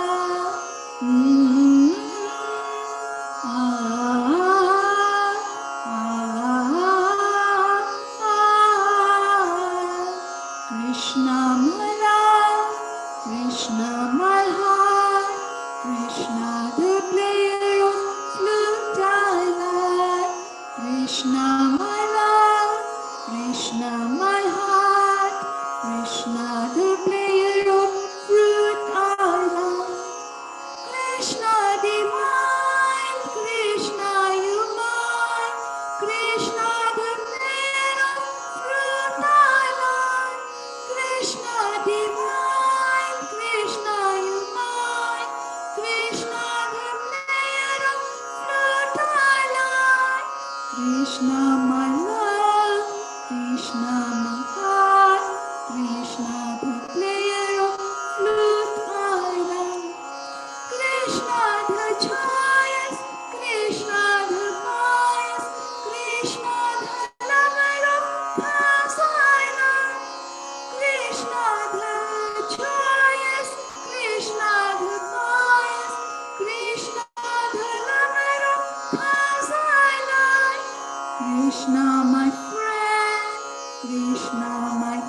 Krishna, my soul, you are the only one I love. Krishna, my love, Krishna, my heart, Krishna, the player of flute I like, flute I like, flute I like. The last one I'm going to sing is always sung at the birth of Lord Sri Krishna, and it's a joyous, really, people dance, clap, and feel so much joy that this little baby Krishna has been born into this world to get rid of the darkness and bring light into everybody's life. So let's all be really happy, dance in our heart, and clap and be so joyous that this beautiful camel has taken birth. नंद घेरा नंद भयो छे कन्हैया लाल की, नंद घेरा नंद भयो छे कन्हैया लाल की, आनंद उमंग भयो छे हो नंद लाल की, आनंद उमंग भयो छे हो नंद लाल की, व्रज में आनंद भयो छे जशोदा लाल की, व्रज में आनंद भयो छे यशोदा लाल की, दंड घेरा नंद भयो छे कन्हैया लाल की, आनंद उमंग भयो छे कन्हैया लाल की, गोकुल में आनंद भयो छे कन्हैया लाल की, जय हो नंद लाल की, जय यशोदा लाल की, जय हो नंद लाल की, यशोदा लाल की, आनंद उमंग भयो जय हो नंद लाल की, हाथी दिए घोड़ा दिए और दिए पालकी, हाथी दिए घोड़ा दिए और दिए पालकी, नंद घेरा नंद भयो छे कन्हैया लाल की, आनंद उमंग भयो छे हो नंद लाल की, नंद घेरा नंद भयो छे हो कन्हैया लाल की, आनंद उमंग भयो छे हो कन्हैया लाल की। बोलिए श्री कृष्ण कन्हैया लाल की जय। Thank you so much for making me part of this beautiful Krishna Janmashtami celebrations today. Happy Janmashtami to all the viewers of Healing Our Earth. And thank you, Neil Bhai Kumar, for this wonderful opportunity. Have a wonderful rest of the evening. Jai Shri Krishna. Jai Shri Krishna, Saraju, and thank you very much for coming here today. That was beautiful. And I love your screensaver. It's so beautiful, the virtual background. Absolutely. So, Jai Shri Krishna, and have a fantastic rest of the day as well. Thank you. So, I think when we talk about Sri Krishna Janmashtami and we talk about celebrations, the one that comes up top amongst the top ones, the most one is the Hare Krishna temple from Watford, the Bhakti Vedanta Manor. So I know this year there's been very few, because of the situation, very few people who've registered online could actually attend. But what we've been able to do today is give you a small glimpse of what that might look like, just so our viewers can have a little taster for what it looked like.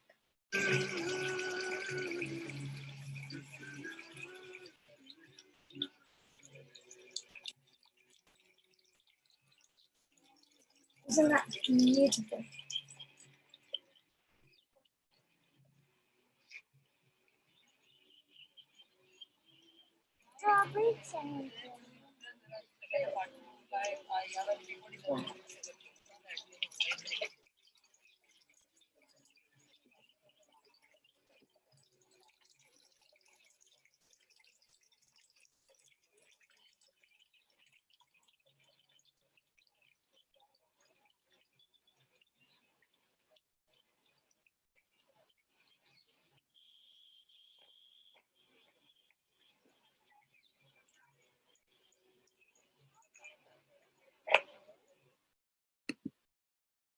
Wasn't that absolutely amazing? I know I used to go there every single year, and I know I will as soon as things open up.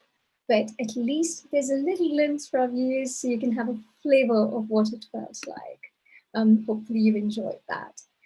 With that, let's go to our next participant, who has been our guest in the past. And I know from experience that she is an amazing, amazing performer. We've had her students come online before and speak volumes of how fantastic she is.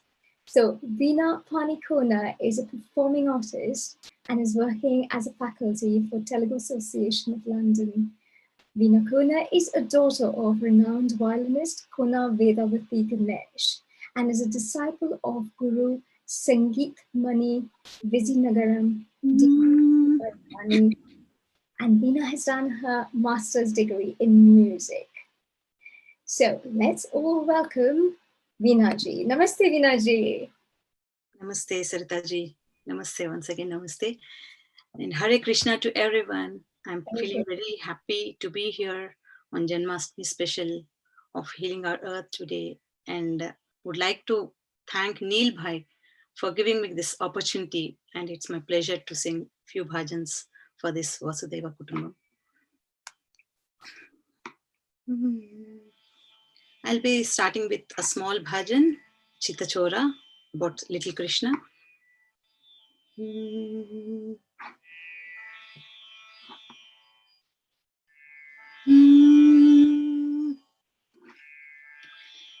चित चोरा यशोदा के बाल, नवनीत चोर गोपाल।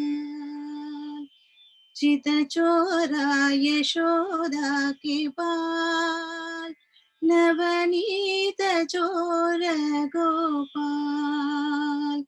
गोपाल गोपाल गोपाल, गोवर्धन धर गोपाल। गोपाल गोपाल गोपाल, गोवर्धन धर गोपाल। गोपाल गोपाल गोपाल गोपाल, गोवर्धन धर गोपाल। गोवर्धन धर गोपाल। चित चोरा यशोदा के बाल, नवनीत चोर गोपाल। गोपाल गोपाल गोपाल, गोवर्धन धर गोपाल। गोपाल गोपाल गोपाल गोपाल, गोवर्धन धर गोपाल। गोवर्धन धर Gopal. And next I would like to sing a Meera bhajan, Nachire Meera Nachire. Nachire Meera Nachire, Nachire Meera Nachire। नाचिरे Meera नाचिरे, नाचिरे Meera नाचिरे, पग घुंघरू बांध मेरा। नाचिरे पग घुंघरू बांध मेरा। नाचिरे नाचिरे मीरा नाचिरे, नाचिरे मीरा नाचिरे। नाचिरे मीरा नाचिरे, नाचिरे मीरा नाचिरे, पग घुंघरू बांध मेरा। नाची रे पग घुंघरू बांध मेरा नाची रे मैं अपनी तो नारायण की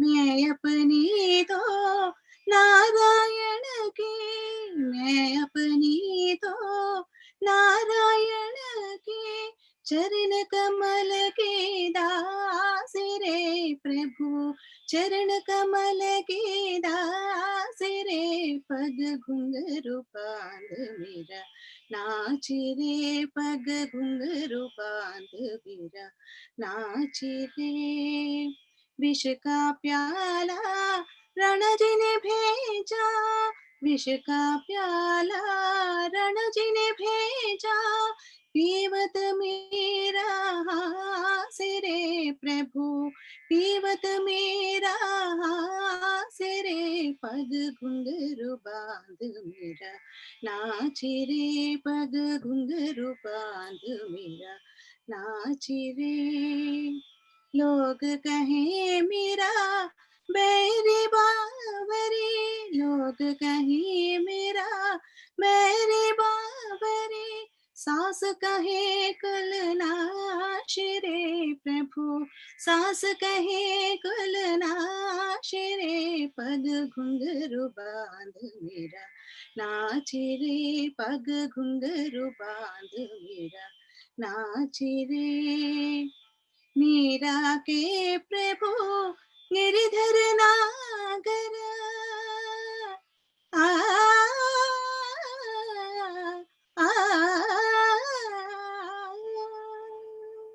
मीरा के प्रभु गिरिधर नागर मीरा के प्रभु गिरिधर नागर चरण कमल बलिहारी रे प्रभु चरण कमल बलिहारी रे पग घुंघरू बांध मेरा नाच रे पग घुंघरू बांध मेरा नाच रे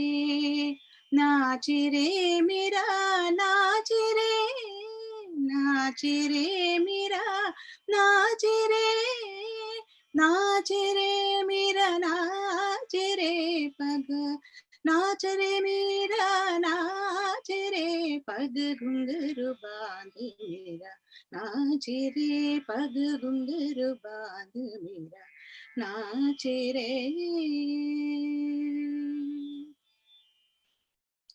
And the next, it's a little fast beat of Kanhaiya.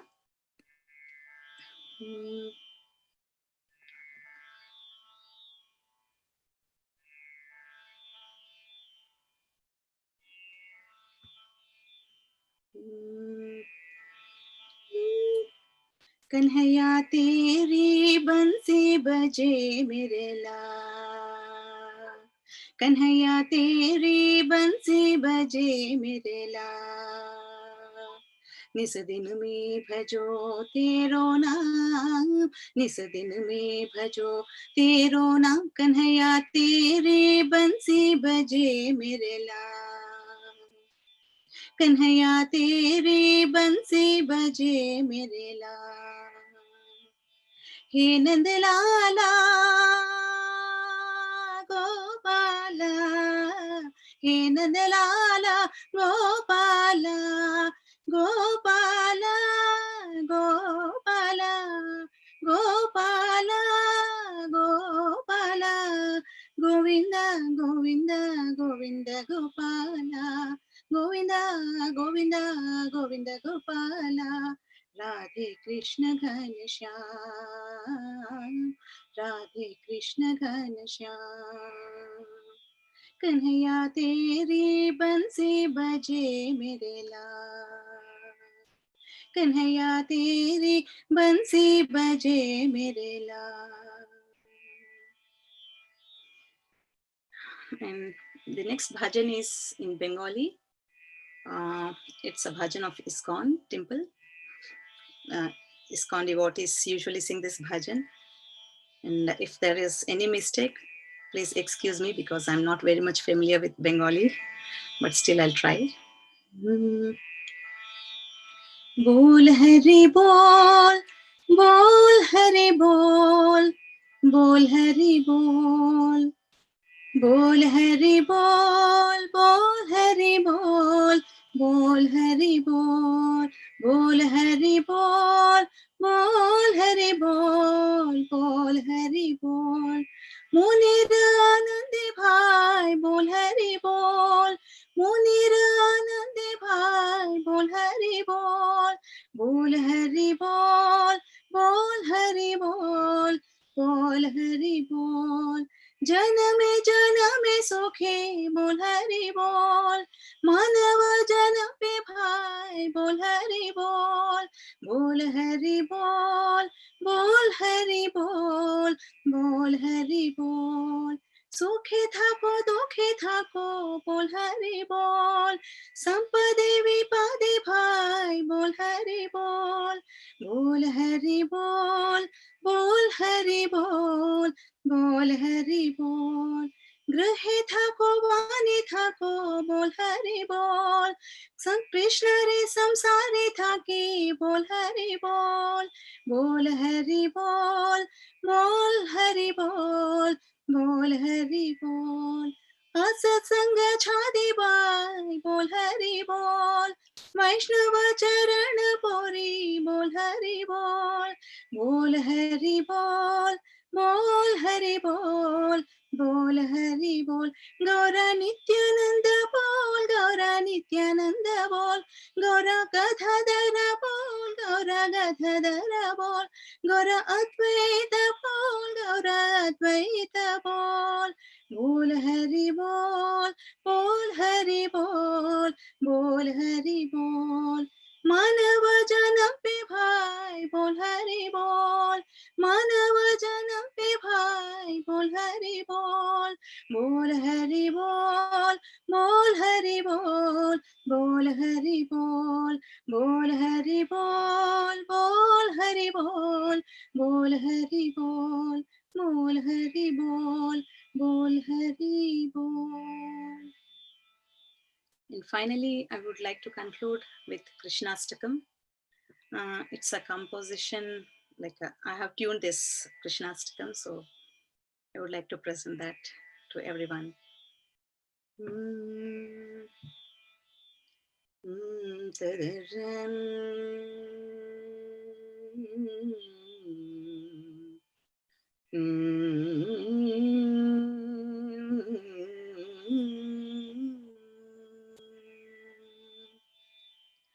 वसुदेवसुतं देवं वसुदेवसुतं देवं कंसचाणूरमर्दनं देवकी परमानन्दं कृष्णं वन्दे जगद्गुरुम् अतसी पुष्प शङ्कासं हारनूपुरशोभितं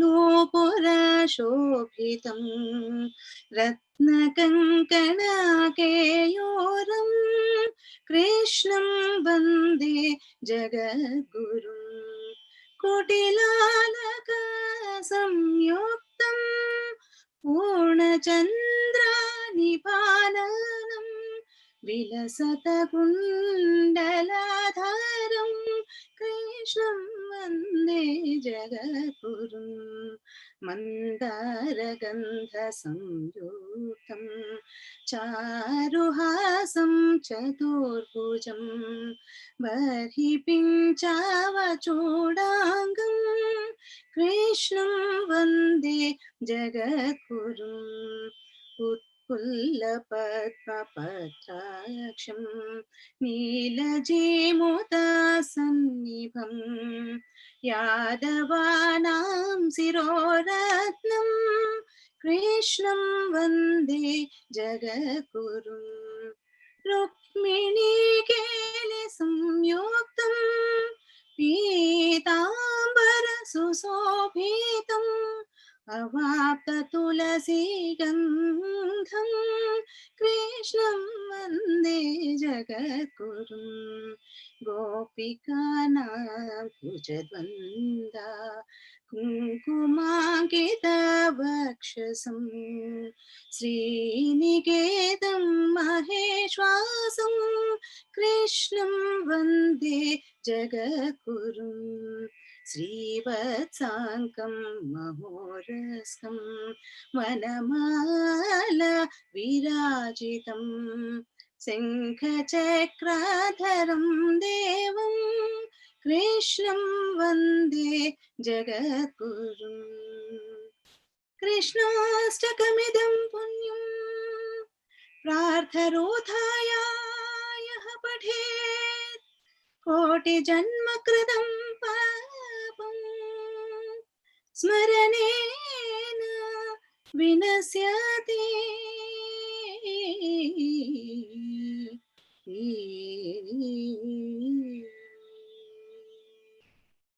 Thank you. Namaste, Veena-ji. As usual, you've been absolutely amazing. Thank you once again for your fantastic singing and lovely, lovely energy. Thank you for coming in today. Thank you. And so there's been a popular demand for a video I showed a little earlier. So let me again tell you a little bit about it before I show you that video.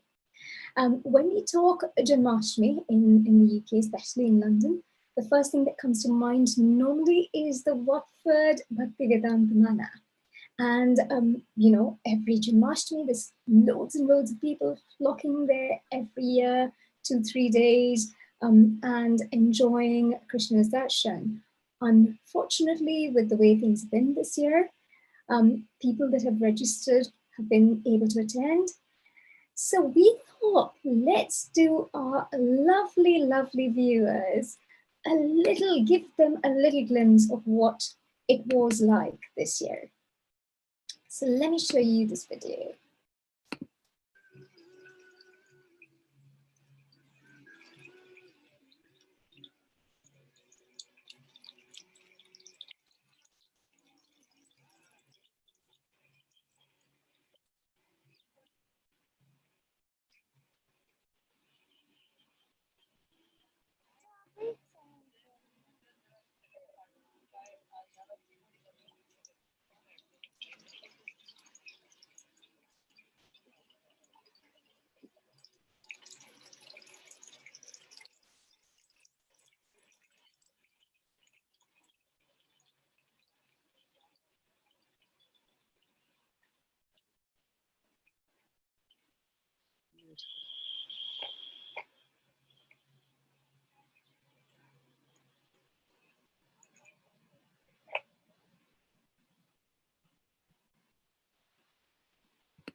Wow, wasn't that beautiful? And can I say to our lovely viewers, please don't lose heart. There will soon be a time when we can all go back there, flock in together like we did before, and enjoy Janmashtami in the way that we know how over there. So we look forward to that time when we can do that together again.